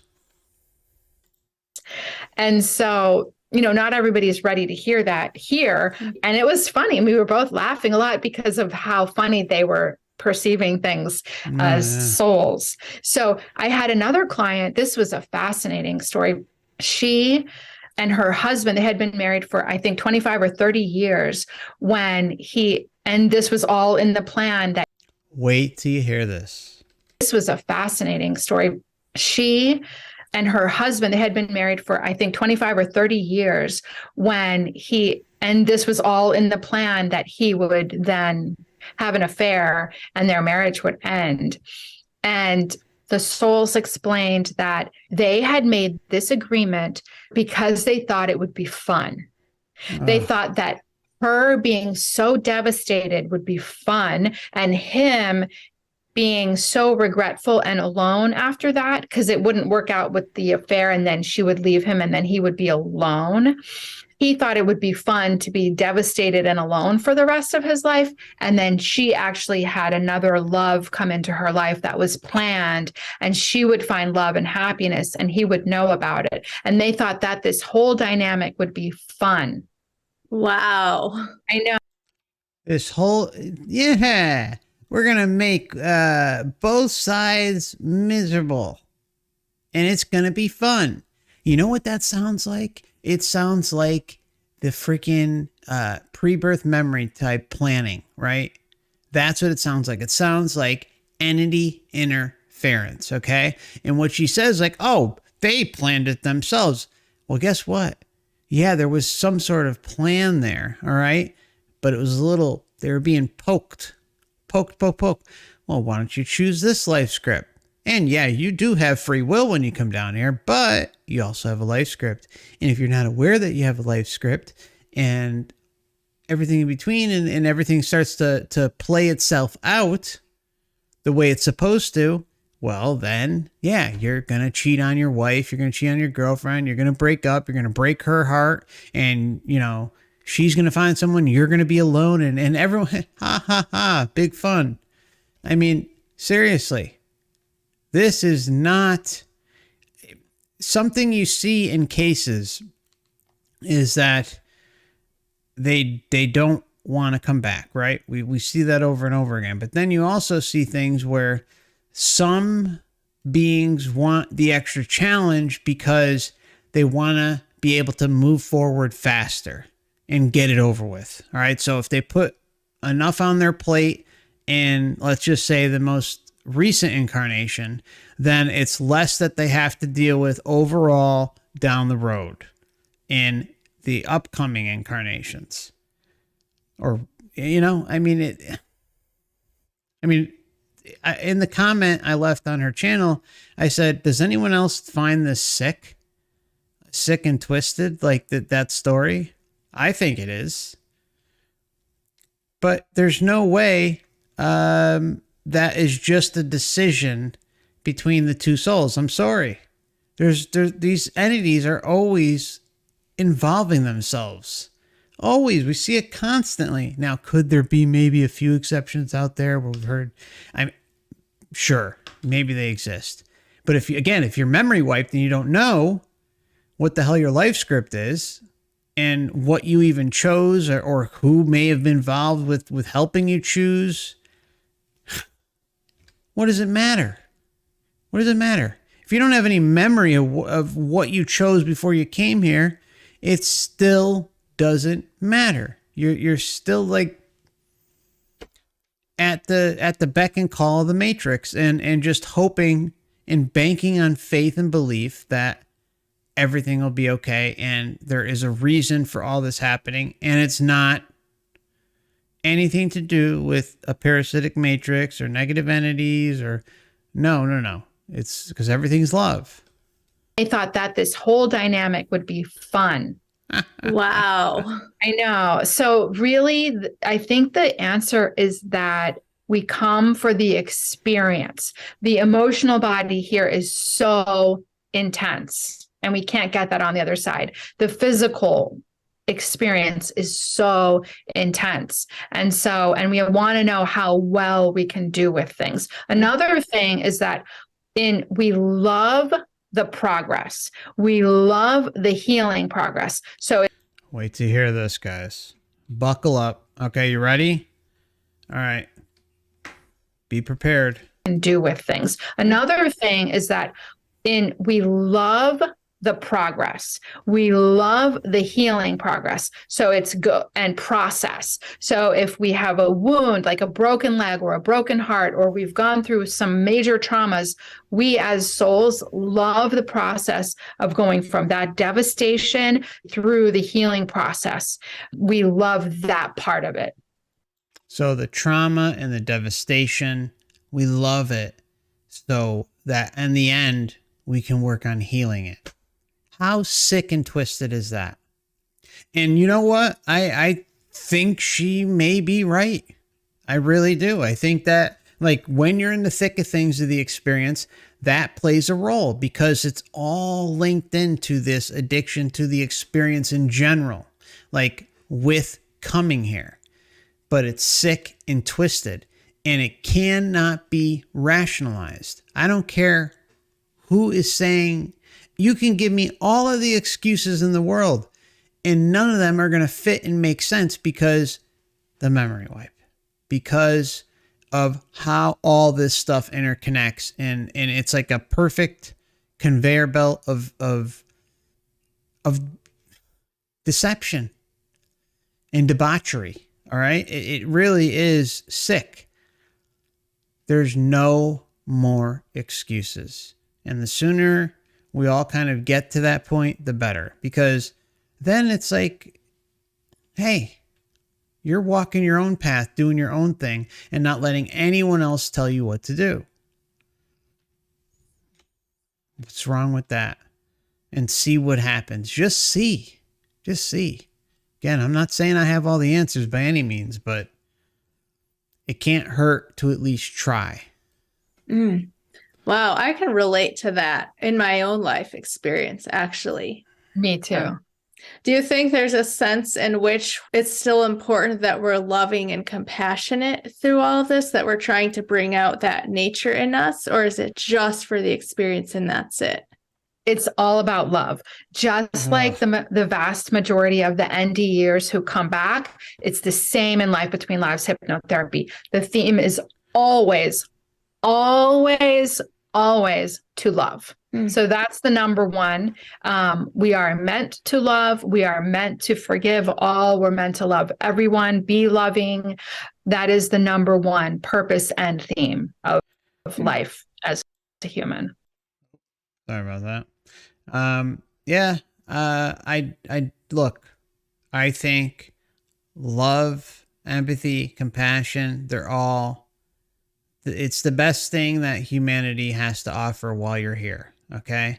But to say that everything is about love, everything, and really, emphasizing that, I always screw that up. No. People will kill and hurt others in the name of love. Now, does that mean they weren't justified and maybe someone that they loved got hurt and because of their strong love, they may have done a violent act against another? Is that not justified? Well, I guess it depends what it is.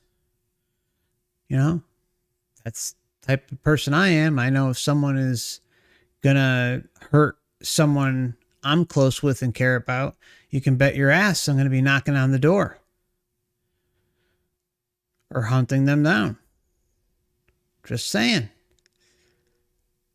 But to say everything is about love and light and this and that, everything is about love, it's just not the case. Because even with regression cases, people are working on all sorts of things. Sometimes people come and they've got an evil life script. Sometimes they come and they're working on solitude, or like we heard earlier, we were talking about earlier with empathy, or whatever. You pick the wide range. I mean, there was a case in Newton's, in I don't remember which book. I want to say Destiny of Souls, and I'm totally paraphrasing here based on what I can recall. There was this girl, I believe it was like, I don't know, 1800s, 1700s, something like that. And she said, okay, and she's working with her guides, mind you, on her life script. That I remember. That I remember clearly. And she is basically setting herself up where she's like, she wants to come back. If she's going to come back down to earth, then she wants to view it from a different perspective. And that perspective was to basically have an injury and become handicapped and end up in a wheelchair, or, unable to walk. All right. And part of the thing is that she wanted to experience it from that level. Okay. And she wanted to be able to read. And she also wanted to be born in a family where she didn't have to worry about finances, and that she knew that she would be taken care of when this injury was planned to occur. All right. And fast forward, she's down on Earth, and I think her family had one of those horse-drawn carriages or something like that. And there was, if I recall, this is where it gets a little fuzzy. I think she, either during the regression, she was talking about how she didn't want to, basically she was destined to fall out of the cart on a certain day and time. And in the regression, she was talking about how she was fighting it with inside, but it was supposed to happen. And basically she got a little assistance to make sure that it happened. Or the cart hit a bump and, she fell out of the cart, even though looking back on it through her regression, she knew it was going to happen. And subconsciously rewind to when she's in it, she knew it was going to happen, I guess, or felt something was, how you get that intuition, something really bad is going to happen, something along those lines. But the point is it ended up happening. She ended up getting in a wheelchair or bedridden or something, and lived her life that way, and was in a family that had money and was able to take care of her with the medical needs and everything. But the point is that was aided with the assistance of her guides. That's a case I like to bring up a lot, because it really, really shows you how sick and twisted this whole thing is. I mean, and then we can rewind just a little bit with what we heard here. Oh, we're going to laugh about it later, but when you get down here and your memory wiped, I'm going to cheat on you, and then we're both going to be miserable. Come on. All we're meant to love everyone, be loving. That is the number one purpose and theme of life as a human. Amazing. Yes. So this might be another tough question. So if you're not comfortable with it, that's okay. But I know there's a lot of people freaked out, because I hear from them on my channel quite frequently about this whole prison planet thing. For those people, is there any way we could set their mind at ease when it's their time to pass on? Is there a way that they can tell if they're dealing with a truly loving entity that's there to help them, or somebody who might have ulterior motives? See, I love how she asked that question. Is there something to set their minds at ease? The answer to me would be go your own way, do your own thing, and just allow yourself the time to reclaim your memories and your essence, and realize where your strengths and weaknesses are as a creator being. Can you be manipulated? And, if you're in this situation, can you thrive in another situation? or, put yourself to the test, but on your own terms, in your own realm, and well, you're not going to like the answer. Loving entity that's there to help them, or somebody who might have ulterior motives?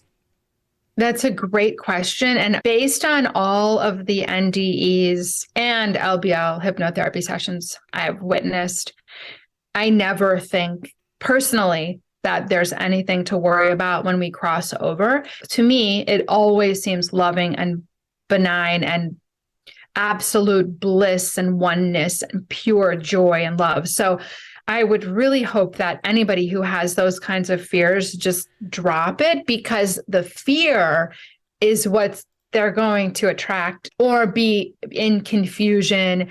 And I would. Okay, I'm sorry. I've got to stop it there. Just stop it. I'm not saying be in fear. I'm not. I'm saying be empowered. This channel is about self-empowerment. That's it.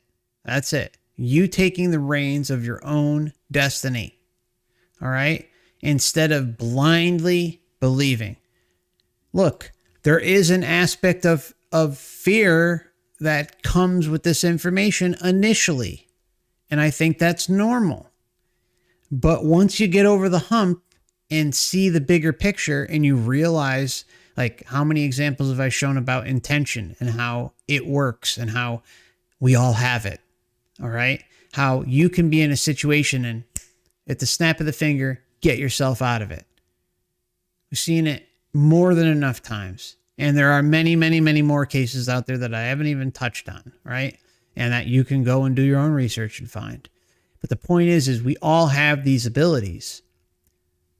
So look, if you, I really truly feel that if you don't see the mechanisms about how this all works, and that like you are also like convinced and you're unrelenting within that you control the show, you're the one that makes the decisions for you on your way out, then that may present a problem. It may present a problem because you don't believe in yourself. If you say, oh, well, what if this? What if that? What if this? What if that? There are no what ifs. You have to feel, not feel, but you have to know deep within the recesses of everything that's in you that you're in control. Don't allow the matrix to creep open and take advantage of you. Don't let them think, oh, well, what if this? Well, what's that what if? That's the thing the matrix is going to target. The what if is exactly what it's going to go after. Oh, well, what if I don't have control? What if I don't have that? No. Well, you know what? If you don't, or we don't, we're fucked. That's the bottom line. All right? But it's clear as day that we are in control when we leave here. All right? And you can even start applying that in your daily life today. And that's what matters. That's the number one thing. Don't doubt yourself. But you have to reach the point where you can know deep within that you're not doubting yourself, if that makes sense. Like you have to get there. And once you're there, all done. Or be in confusion. And I would try to work on getting really right with it here and now, and really adhere to the truth of the multiverse and the all that is, which is love. And so I'm a perpetually hopeful and positive person. So it's really hard for me to latch on to anything fearful. So even though I had heard about it, read about it, and even pondered it so much, it's like trying to grasp like water or sand. I can't hold on to fearful concepts like that. So once I went through that phase of like, oh, wait a minute, maybe it really is like that, it didn't stick for me. So I hope that other people can kind of move through that phase too of like, well, maybe that's a possibility, but ultimately, why don't we just go ahead and believe all the NDEers, right? Because Why don't we just go ahead and believe all the NDEers and not ask questions? Let's not put these things to the test. Let's not talk about how almost all these NDEers say that they didn't want to come back. Let's not talk about how when they come back that they're usually in a state of deep depression for a few years and that their relationships break up and that some of them think that they got kicked out of God's kingdom. And they deep within they're crushed. All right.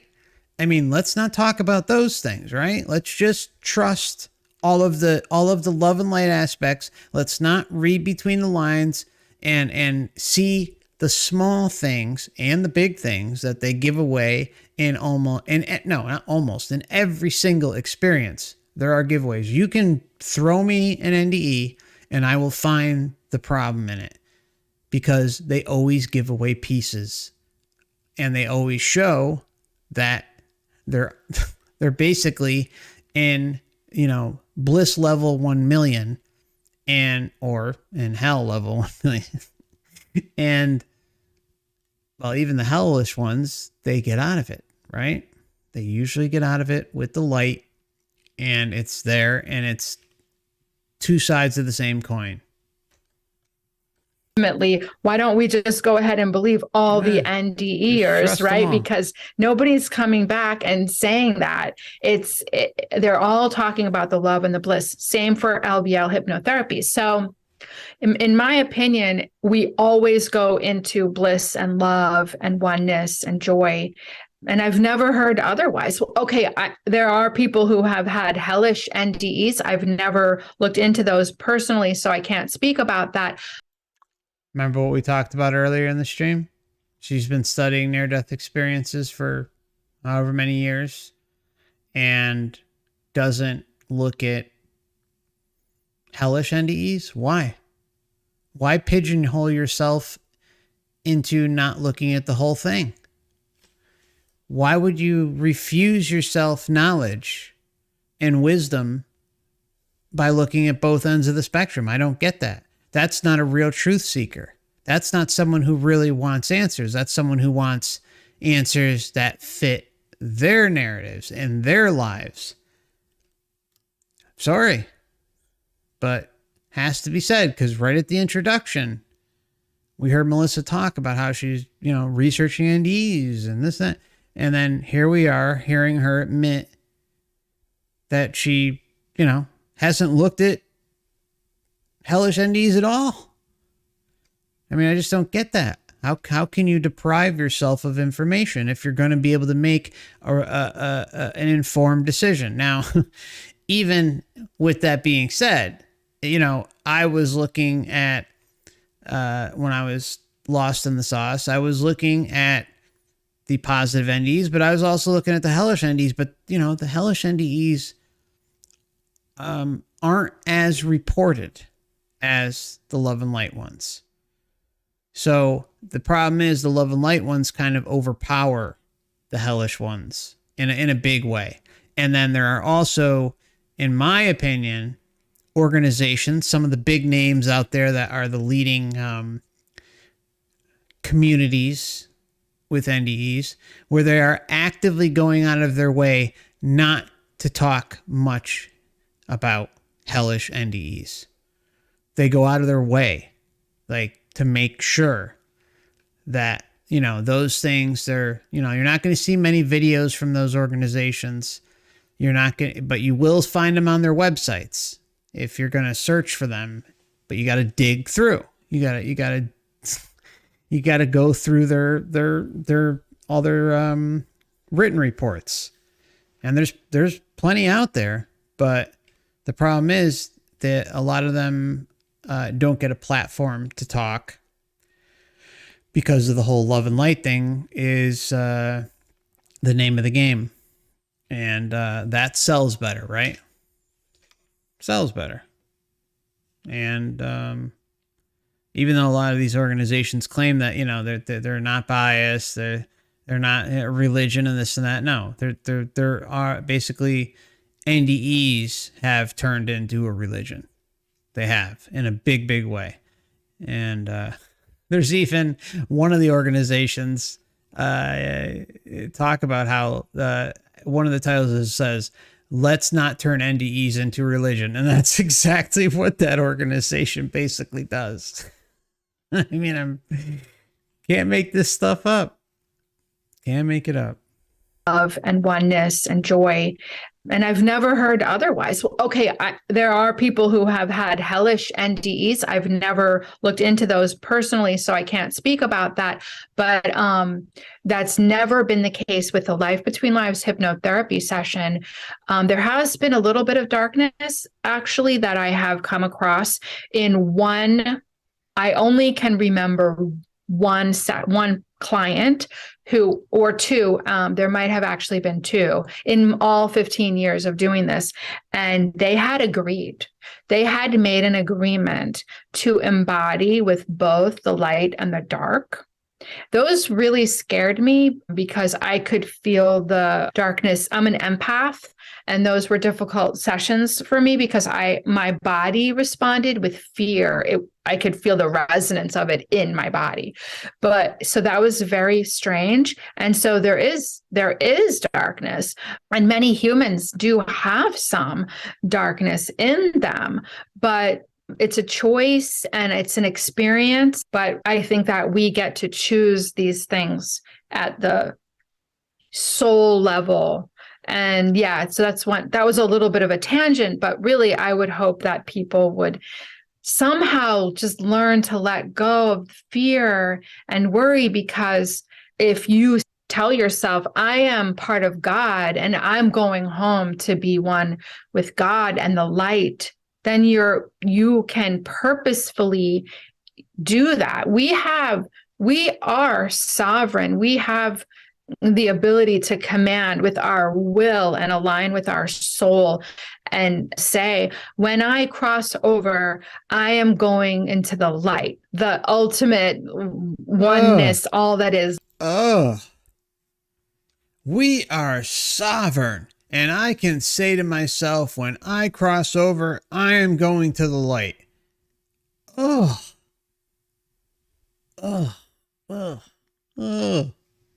These nuts. I didn't mean to do that one. Bruh. Just please. What is sovereign about that? I mean, come on. It's like we are sovereign beings, and that we know when we die, we're going to go right to the light. Really? Come on. Ultimate oneness, all that is light, the benevolence, the goodness, the light, and the love of God, or the all that is, whatever you want to call it. So I think I would say just command that you're doing that. I love that answer that you gave, and I agree 100%. My personal thought on it is that we have the power to create some of this. Even with near-death experiences, it seems that sometimes people have a part in creating what they're experiencing, so that if people are going into it afraid of a certain thing happening, then I don't know if that would be enough to create the experience for themselves, but I think it's an unnecessary fear to carry with them. I agree. And I do agree with you about being creators. And so it's very important for people to keep that in mind with their thoughts, their words, their feelings throughout life, because not only are we creating this, but yes, we could be creating what we experience there as well. Yeah. So I know we've touched on this a little bit, but could you share a little bit? Okay, so just for the purposes of, to make sure with the music, I just want to stop that one right there. But it does continue on, and we will get to that right now. Where am I? Okay, we've got one more clip to go over, and this one talks about soul groups and their purposes. Okay, so I'm not going to take a 5-minute break, just a few minutes, and I'll be right back. Just have to refill my water here. Been drinking a ton, and Got a little bit of a sore throat tonight, so I will be right back, and thank you for your patience. Got just a little bit more to go, but it's a really interesting segment coming up. Thanks so much.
Yeah, OA is a must see. Westworld's good too. Westworld got canceled, right? Yeah, OA. Oof. That got canceled too, I think, right? I mean, well, there hasn't been an official announcement yet, as far as last I heard. But, yeah, must see. OA, it's mind-blowing. Totally mind-blowing. Anyways. All right, so we're going to move along into segment 2. Thank you for your patience tonight. And we are going to get into soul groups and their purpose, according to Stephanie Kraft here. Okay, so I'm just going to queue up the video. Sorry, I thought I already had it queued up, but I don't. Okay, there we go.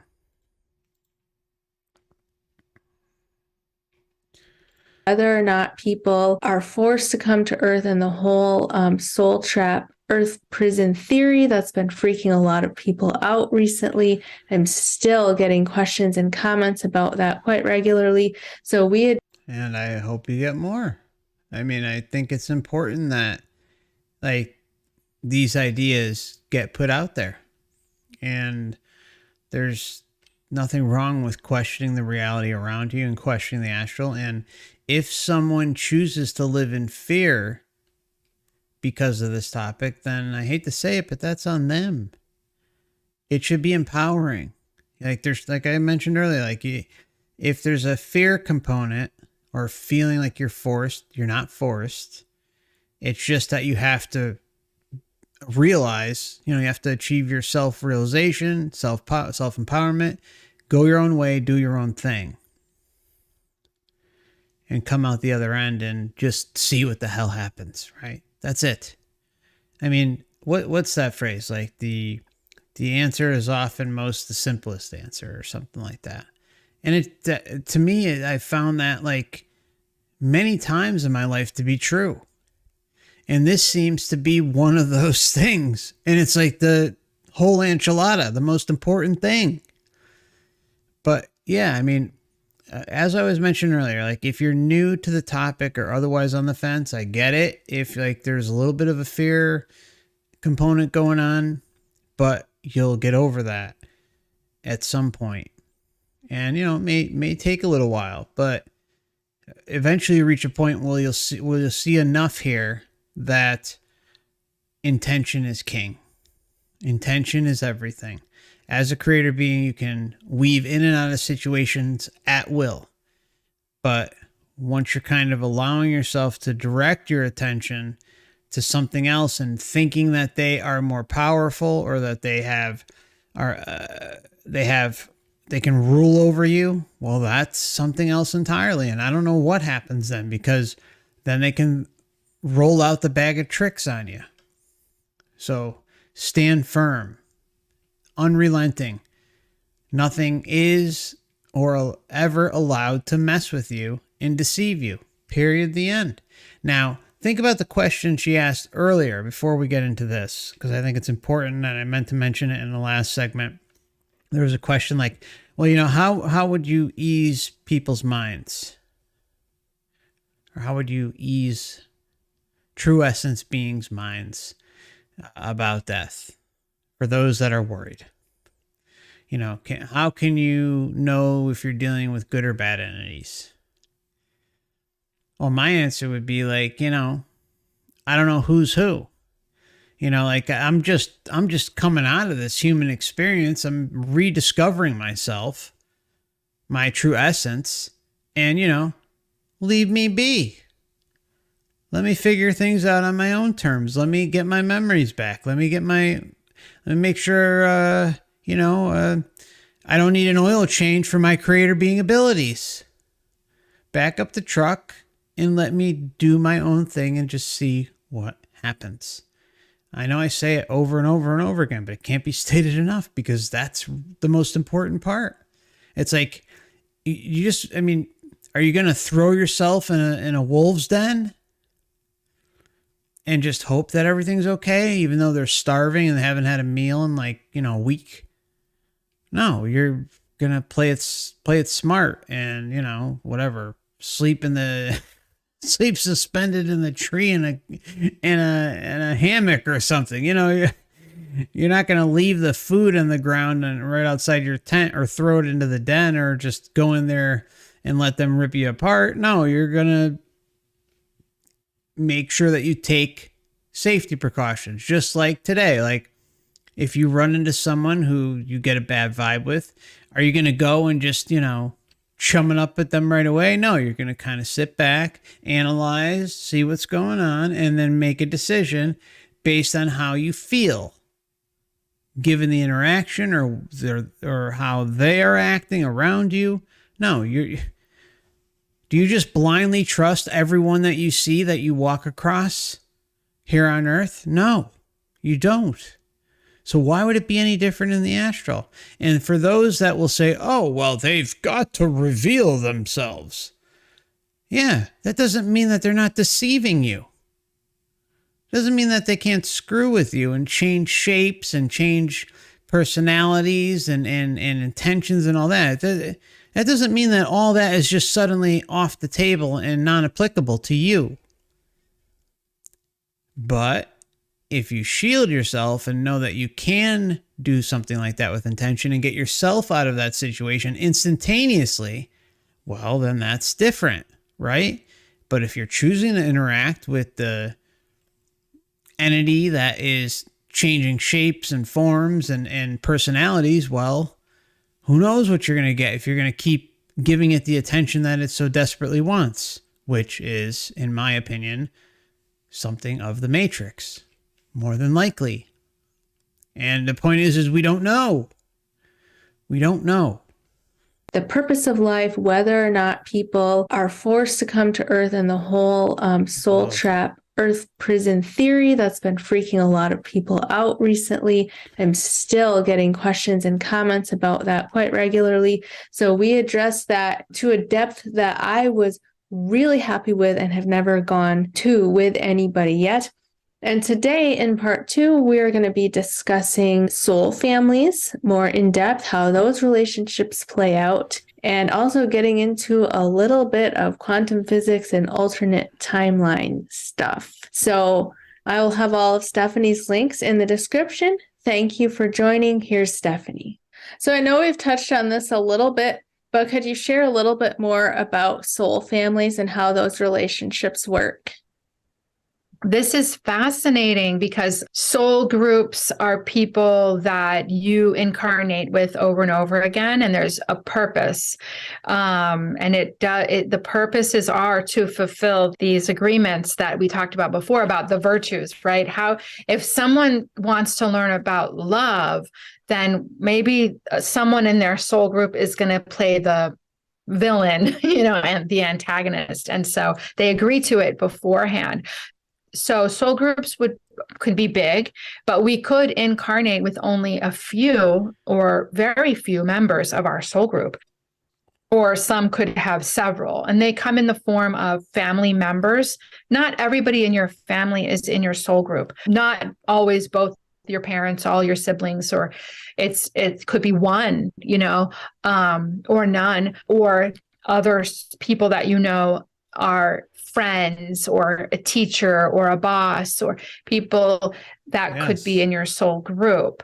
Yes, they can rotate roles. Absolutely. And some of them can come out of other soul groups. And it doesn't seem as common, but it does happen, at least from what I can tell.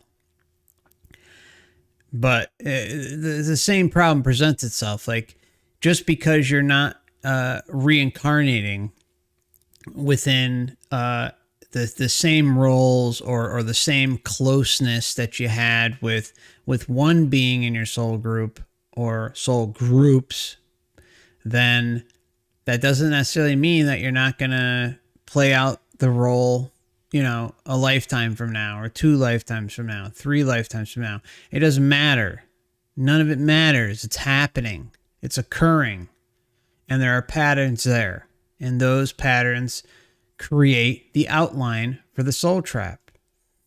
Different soul groups can have a purpose. There could be a soul group of truth. There could be a soul group of protectors. How could there be a soul group of truth if your memory wiped? I mean, really, how? How can anything be based in truth when you're incarnating in a world of lies and deception? How? I'm just saying. And when you're allowing yourself to bow down to some sort of hierarchical system, not just when you're here, but when you're in the astral, involving yourself with the soul group in the first place. And again, I get it. It's part of our attachments. It's part of the way this place functions and sucks us in. But let's just be honest and call it what it is. You know, there's a lot of things to be suspicious about. Be in your soul group. Different soul groups can have a purpose. There could be a soul group of truth. There could be a soul group of protectors, healers, but they're not limited that way. There could be a mixture within the soul group as well. There are adjacent soul groups, and they learn from each other and teach each other. So other people that you might feel like they could be in your soul group, they might be in an adjacent one that's very close, and you participate in lifetimes together, or you learn together on the other side. And yeah, what other questions do you have about soul groups? I just find that the interactions, like the relationships, interesting for myself. Like, do we come to challenge each other in a certain way, or a specific relationship will give us a certain lesson? Hey, Melissa, I'm trying to challenge you, sister, from a place of compassion and empathy. Just think more for your own well-being, and don't just blindly believe what we're hearing. Same thing, Stephanie. Like, what's wrong with... I mean, seriously, think about it this way. If the light is all it's cracked up to be, why can't it wait? Why do we need to instantly go to the light? Can't we just go our own way, forge our own path, create our own realm, do our own thing through non-interference, sovereignty, liberation, and make sure that, you know, everything's on the up and up? And then if the light is all it's cracked up to be, and, you know, blah, blah, blah, blah, blah, well, then you can always go back there. The Matrix will welcome us with open arms if we want to come back. But the point is once you get to the light, you don't know much about it. You know earthly versions of it and experiencer versions of it. But in reality, because we come here with the memory wipe, we're so in the dark about a tremendous amount of things. So, you know, I say this from my heart, and I hope that you reconsider your approach when you leave here, because the light will be there if that's where you desire to go. But once you're there, you're there. And it's like, don't you deserve better? Don't you deserve better to at least allow yourself the time, even though time doesn't exist? At least from what we're told. Don't you deserve that? I think you do. Yes. I recently had a client whose husband passed away, and she's very sad, obviously. And so when we went into the past life part of the session, she met with him as her husband. And I think that we might have visited more than one lifetime, and they were always spouses. And then when she crossed over, of course, he was right there to greet her and be together with her. And so we explored this quite a bit.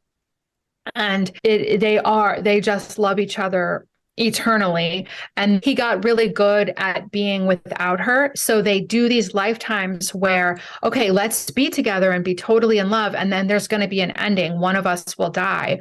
And over lifetimes of that, he got good at being alone, and she hasn't gotten good at it yet.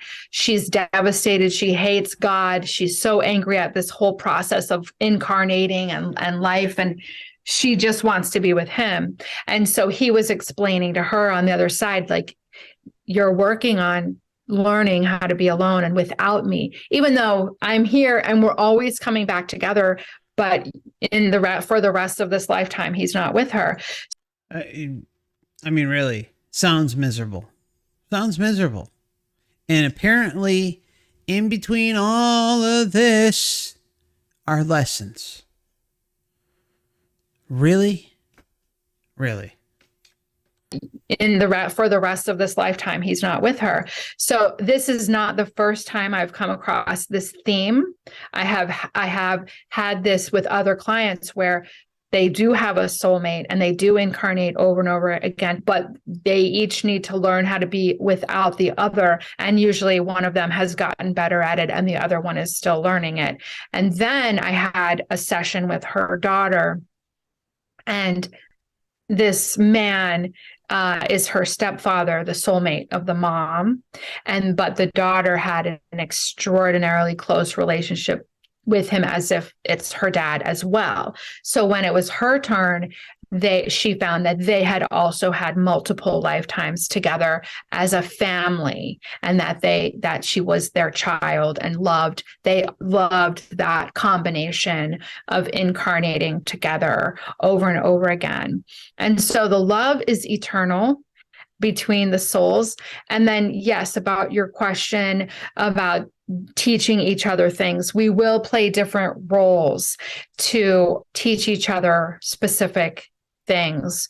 And it's very, again, if you're an eternal being, eternal creator being, and remember, all the NDEers say over and over and over again, I knew the answer to every question, I blah, blah, blah.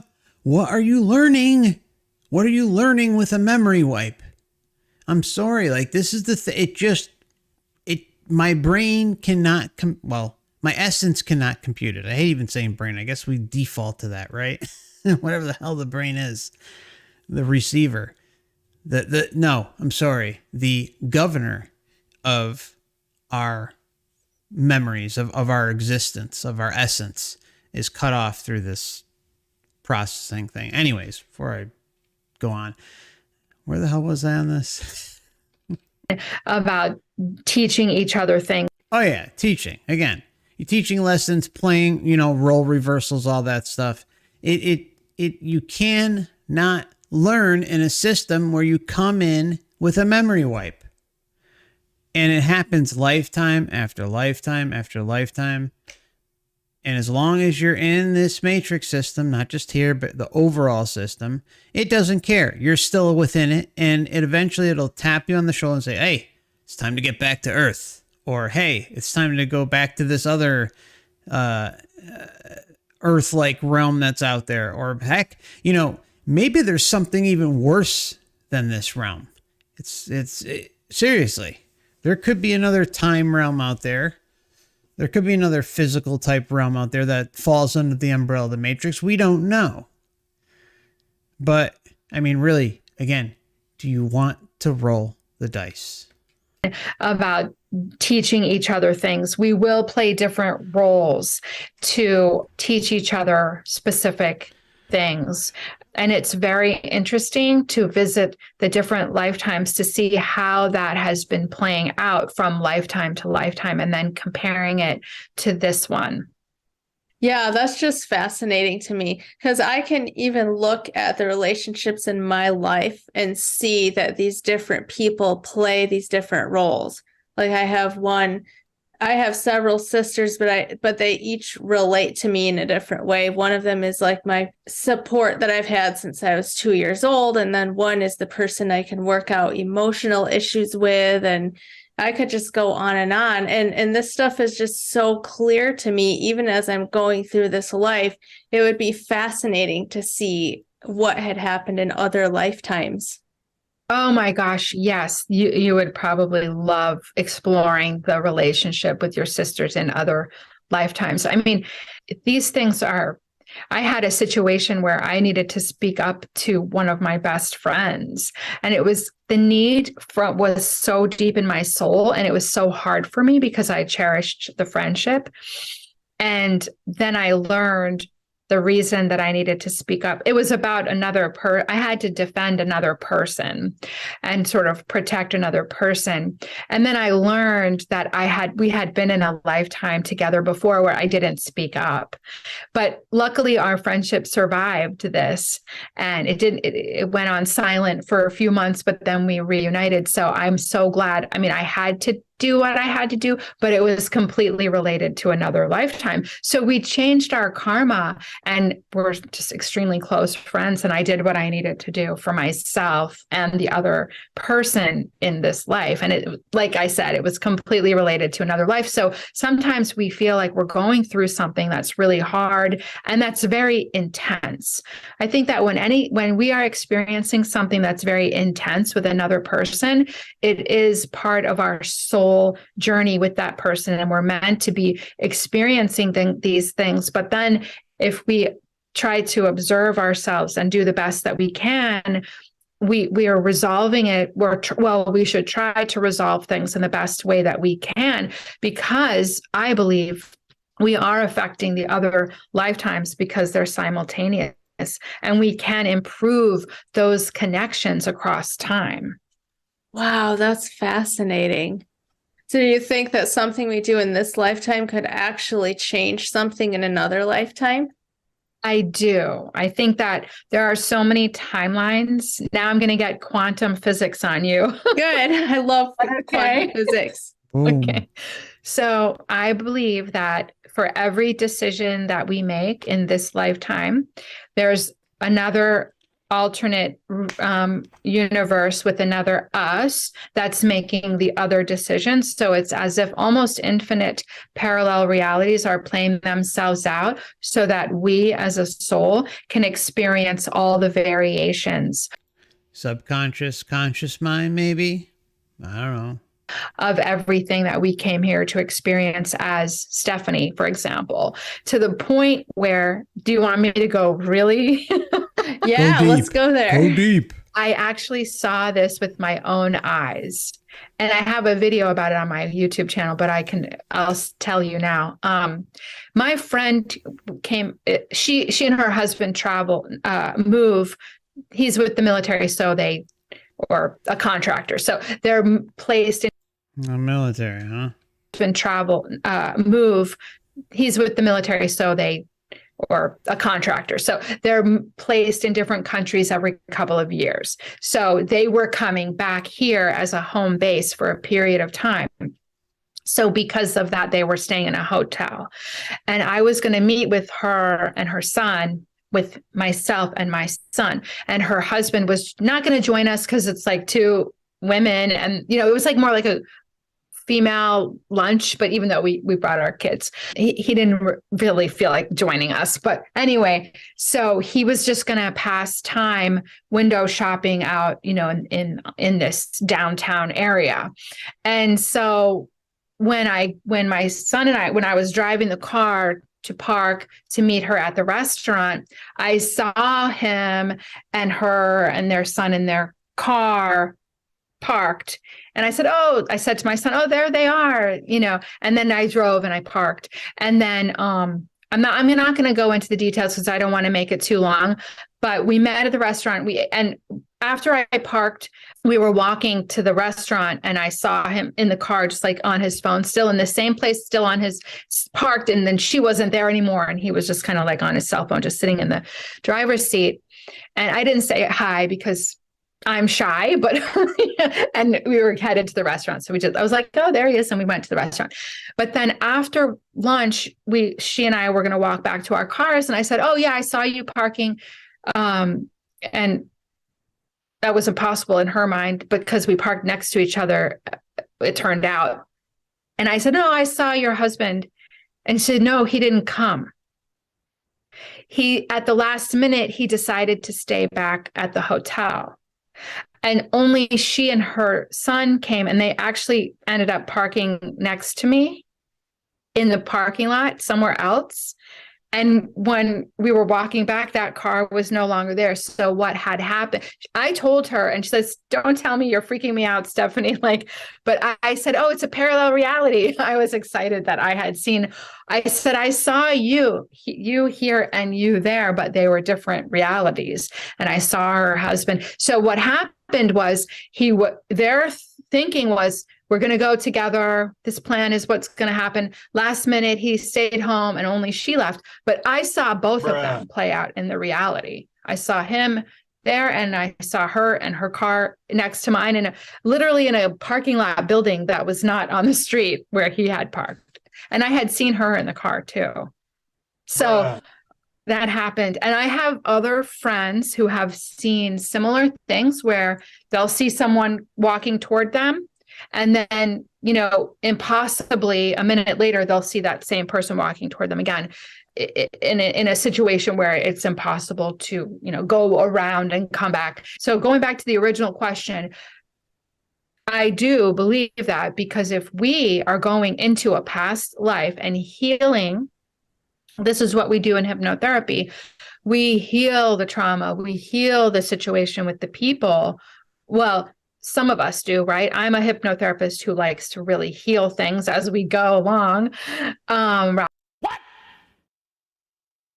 the fuck? Rather than just gloss over them and keep going. So when we're healing these relationships, these traumas, these situations, then I do believe we might actually be healing them for real.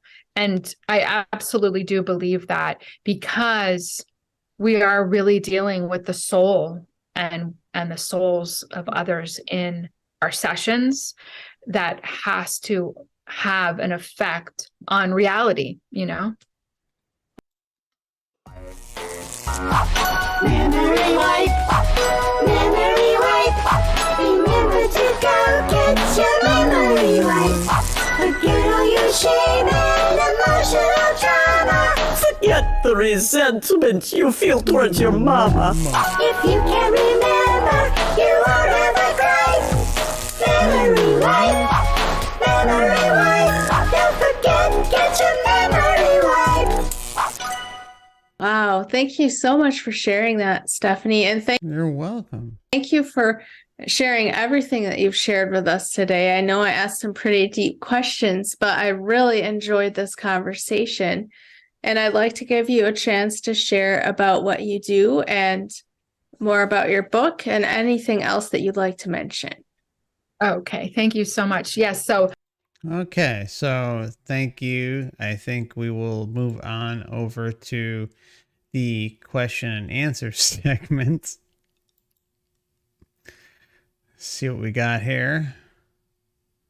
All right, try to get to at least a couple, but I gotta head to bed soon. It's almost 4 a.m. Started this one late. I was hoping to do this streaming early in the afternoon, but or at least late afternoon. Okay. Let's see. Deleted channel asks, how can we escape the reincarnation soul recycling trap? All right, I'll just condense it really quickly. Basically what happens is when you're on your way out, there may be the key. Okay. What you want to make sure is that your intention is set clear, that you're not going to allow any sort of entities to interfere with you at the time, like leading up to and at the time of your death. Like, that's your intention. Set it now, set it regularly. Make sure that it is, firm and unrelenting. Okay. So when you're crossing over or on your deathbed, when you're on your deathbed, nothing is going to come and try and, manipulate you. It could be deceased loved ones. It could be entities like, Jesus, Buddha, Muhammad, your pets, God, source creator, anything and everything. All right. May come to try and ease you before you leave. So making sure that that's out there, that you're not even going to deal with that. And they're just simply not allowed to interact with you, period. Then when you are actually on your way out, you've left, you will create your shield of protection so that you are not to be interfered with telepathically, visually, audibly, whatever. Okay, none of this stuff. And then you will apply your intention to remove any and all attachments that are in this matrix, right? Because you don't want to carry attachments or quote unquote etheric overlays, things of that nature. And then you will assert your intention further to go beyond, to leave this entire matrix completely and on into your own self-created realm that is incapable and impenetrable. Nothing can interfere, period. And it's like a void-like realm. Okay? So that I think what we need to do is step away from the sensory experience so that we could kind of get down to, let's just say, like our base self, right? Our true self. I really feel that, like, when you strip everything away about who and what we are, we're probably just like pure existence, like in something like a void like realm. And so I think getting down to that core essence, so to say, is what's best for us. And just see what happens, right? I think, reclaiming your memories. You want any and all memories of not just what you just came from and the many lifetimes before that, but you want all of your memories, where you've been in, let's just say, the multiverse, other realms you've gone and explored. Did you fall for something like this in the past? In a totally unrelated, like in a different matrix? Were all your experiences great and nothing was like Earth? Can't compare it. Maybe everything else was cool. Like you were able to go to other realms and explore and interact, and it didn't require getting memory wiped. And the key thing is, moving forward, is that if you are going to go and explore other realms, and I think all of us will at some point, Christ, remember, we're eternal here. Okay. We're not talking, a couple weeks. We're talking forever. So with that in mind, if we do kind of leave our bubble, and again, I think we all will. I mean, it's just only a matter of quote unquote time till we do. And so when that does occur, we want to make sure that if we're going to be interacting and want to go check out a realm, that, our requirement is if you are asking me to give even 0.0001% of my essence in exchange for the experience that you hold behind the door there, the answer is no. But if you're a realm that says, okay, you can come in, you're going to have all your memories, you can leave whenever you want, you can come whenever you want, and everything will be fine, well, then that's different. Hey, go have fun, right? And then I think the other key thing is, while you're in your own realm, is that you test out your abilities. See where you thrive, right? See where exploits are. I mean, clearly we've fallen for some BS, and we're not perfect by any means. All right. Like, maybe we need to fine tune our discernment better as creator beings, right? I mean, that's a serious question to ask ourselves. How did we end up in this situation? How can we make sure that it doesn't happen again? And just give yourself some time to refamiliarize yourself with you. So that's the short answer. Well, most of the answer, let's say. I'll answer, let's see. Let me see. Carly Bear asks, are you A, going to attempt to exit the matrix altogether, so return back to where we may have come from originally, or B, Are you making your own realm and home in a non-matrix void? Yep.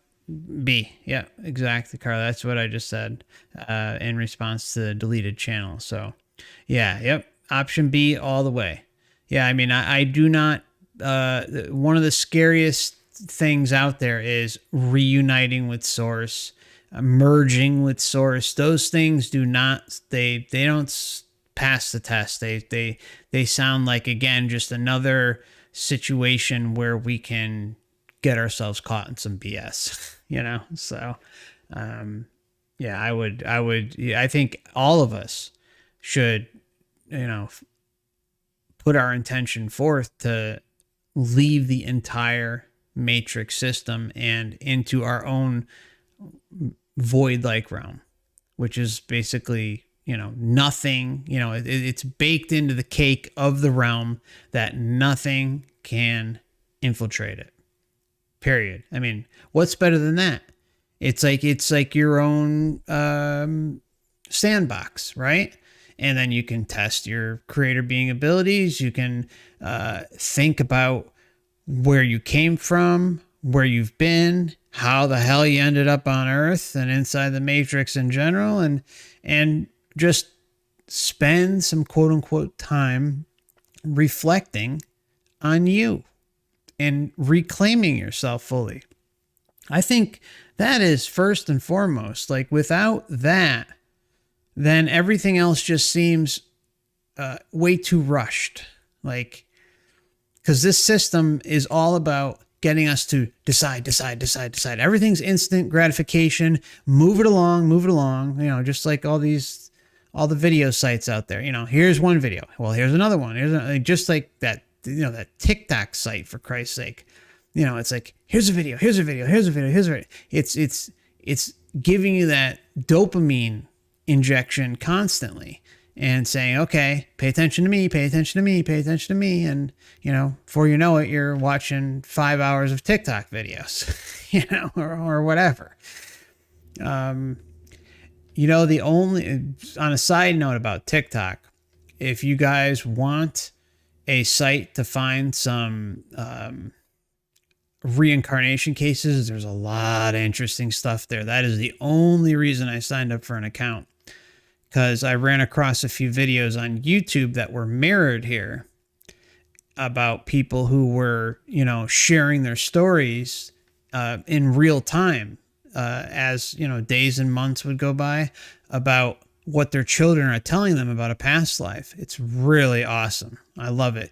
And YouTube, you know, doesn't have as much of that. I mean, it's out there, don't get me wrong, but having, for some reason, people love this stupid TikTok site, and there is a lot of information out there, but the site, it's just unbearable. It's unbearable. So, have you heard of second death when you pass? Once you pass, how do you escape? I already went over that. Yeah, I mean, I think basically we I think what happens is we have like these etheric overlays, deleted truth, and they may even align with the chakra system. Can't say for certain, but that's kind of what my gut's telling me. And I think we've seen even cases where fragments of ourselves go flying down the tunnel or to the light during NDEs, not us, but people who've experienced it. It doesn't pop up that often, but a little bit here and there we see it. We've seen a few examples I've brought up on the channel. And so I think what it does is it kind of takes those etheric pieces and whatever's remaining of the etheric attachments on us is kind of almost like a prison bubble, like a bubble to kind of keep before like we can leak out, so to say, our essence. It's kind of there to contain us a bit. And remember, the Matrix is all about attacking and getting us sucked in as quickly as possible through distractions and attachments. And then, of course, belief systems that are learned here and furthered to the white light or deceased loved ones, whatever, and then eventually to the light. So let's see. Reptilians evolved? If so, why and how? I don't. As far as the reptilian thing, I don't really necessarily. I think there's loads of entities. I don't believe in any one entity. I think there are. This is what we're dealing with is like a massive AI system, and there is a group or groups of entities that kind of run the show, run the mainframe of the AI. And it's able to process information and make it feel extremely authentic to us when we die and during NDEs. Now, I'm just going to say it right now that I don't believe that who people or who NDEers think they're dealing with are actually what they're dealing with. Now, could I be wrong? Sure.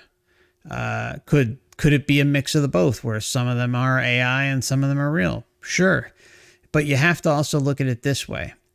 Even if they are real or if they're fake, they're still stuck in the matrix, right? It's still part of the matrix system. So even if our loved ones are coming to us and they are authentic and very real, let's just say for argument's sake they are, then if they're still stuck in the system, what good does that do us? That doesn't mean that it's going to benefit us and that they're looking out for us.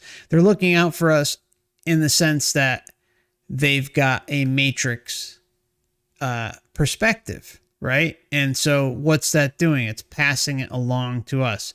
Now, see, it would be really fascinating to look at it from a perspective like when we leave here, like, hey, how many times did I reincarnate? Where, my mom and dad or the pets or Jesus or all that stuff, was any of that stuff real?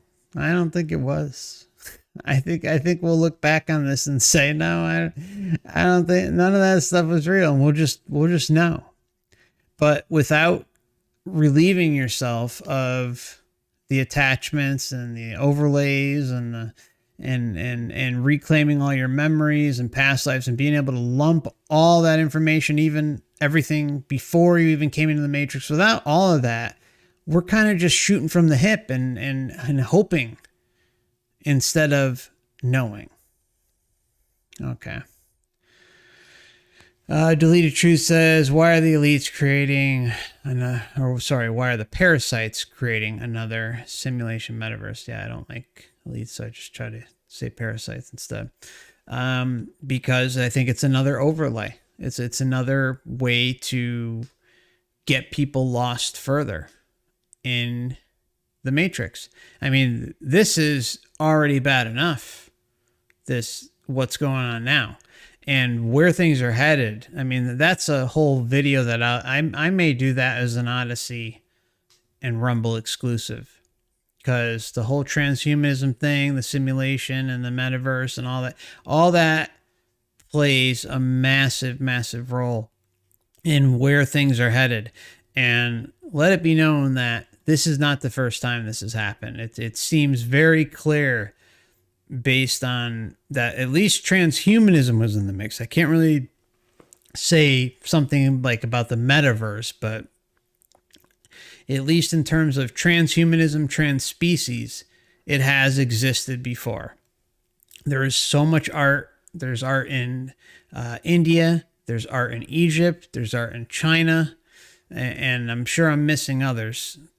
Can't think at the moment, but anyways, there's so much art, and of course it's classified as mythology or some creative artist or that, but there's loads and loads and loads of this art, and it's very clear that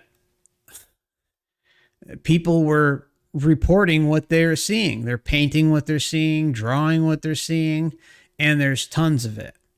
And there's, of course, we can even go to the architecture kind of shows that there was a realm-wide advanced society, if not probably multiple societies and multiple versions of different societies, right?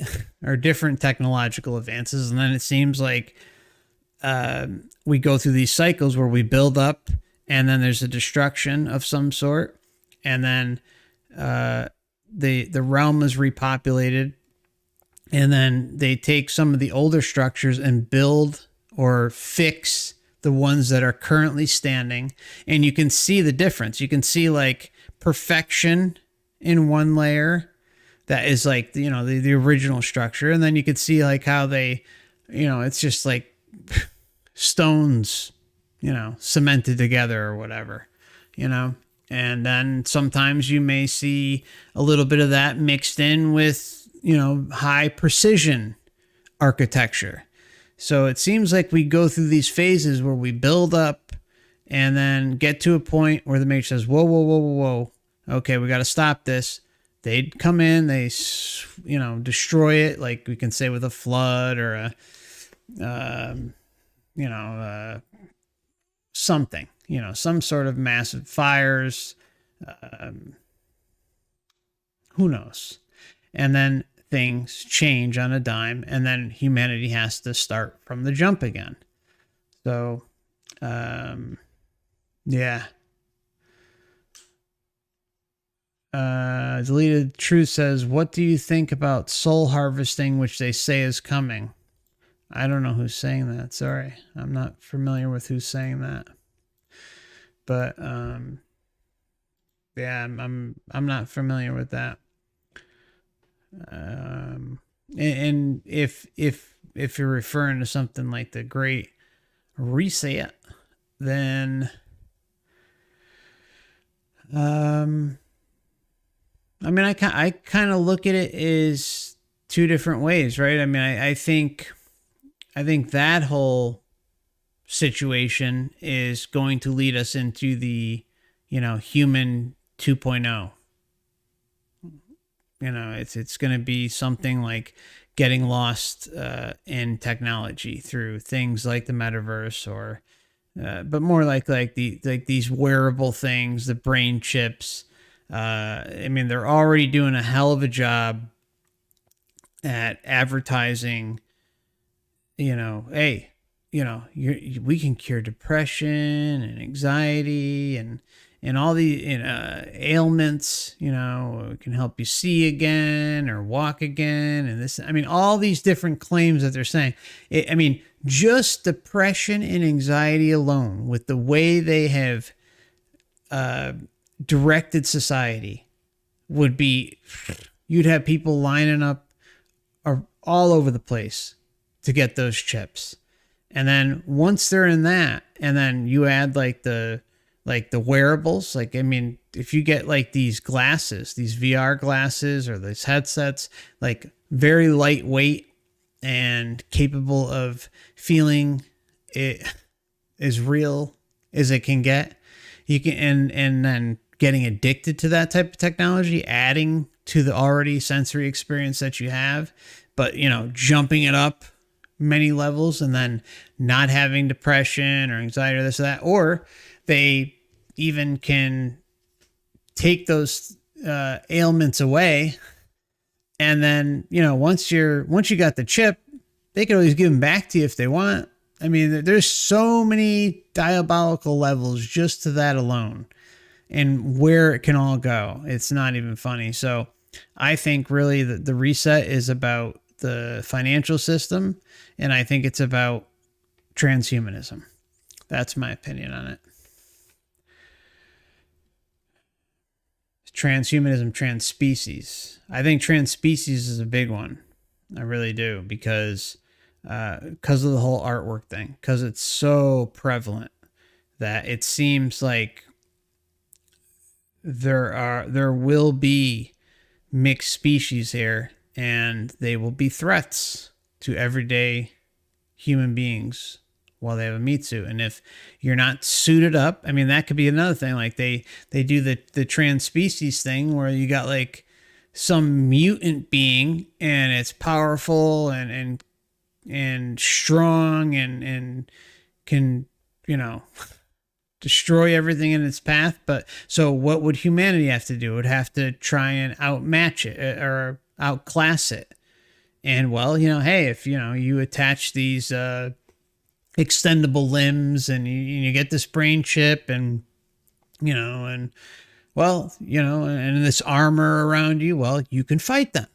I mean, it really, I mean, the possibilities are endless with where all this can go. So, all right, I think I'm going to have to wrap things up. It's almost 4 a.m. here.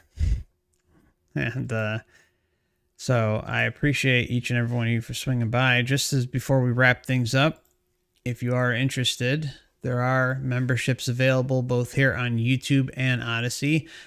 Over on Odyssey, I am uploading the archive of the members' streams for the last year that are available here on YouTube. And that should be done by end of the month, first week of January. I think I've already put 5 up there. And yeah, I mean, if you don't mind which platform you're on, I know Odyssey treats me a bit better than here in terms of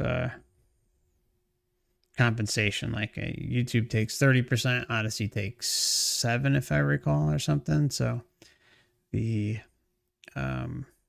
price is a little bit cheaper over on Odyssey as well.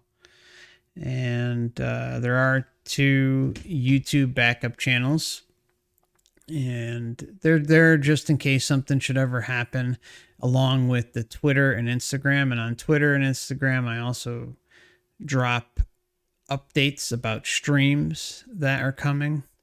And so you can usually get that about an hour in advance of each stream. And then what else am I forgetting? Oh yeah, I have a Twitch account where occasionally I'll play video games, and it's like truth in gaming. So if there's a game I'm playing, it's almost always going to be revolved around some sort of truth bombs that it gives out throughout the game. And I usually do a light commentary with it. Nothing fancy. I'm not a big gamer, and it's very, very casual. So if you're expecting like a bunch of these other gamers, that's not what's going to happen. It's very casual stuff. The Live, Rumble, Odyssey, like I mentioned, and Rumble and Odyssey, there will be platform exclusive streams that won't be available on YouTube. That's starting either next weekend or the following, probably this coming weekend or the following. So if you're interested, feel free to check out the actually, Jimmy just popped the link in the chat. Thanks, Jimmy. And then they're also available in the description tab as well. And finally, to kind of close things off, the books that came up earlier in the stream from Dr. Michael Newton was Journey of Souls and Destiny of Souls. There are links available in the description tab from cover to cover commentary if you'd like to check those out. And let's see, is there anything else? Oh yeah, and there's also I did another response video to Melissa a few months back, and that's also linked in the description tab as well. So, all right, my friends, it's been fun. I just want to say good night, Conscious Soul, Super Unknown, C-Dub, Campy, Jimmy. Thank you, Jimmy. I want to pop up Jimmy's music channel too. And I just, while I'm trying to find that, then I will also just say goodbye to, hey, Kyla, Tommy. Thanks for your help tonight, Tommy. And thanks, Jimmy, as well for your help tonight. Carly, History Buried, Gangsicon, Joey, if I've already said it, Sydney. All right, my friends. So, yes, it's been fun. Appreciate you, and hope you all have a good rest of your, weekend's over. I hope you don't work too hard this coming week, and we'll see each other again soon. I'm sorry, I'm exhausted, so thanks again.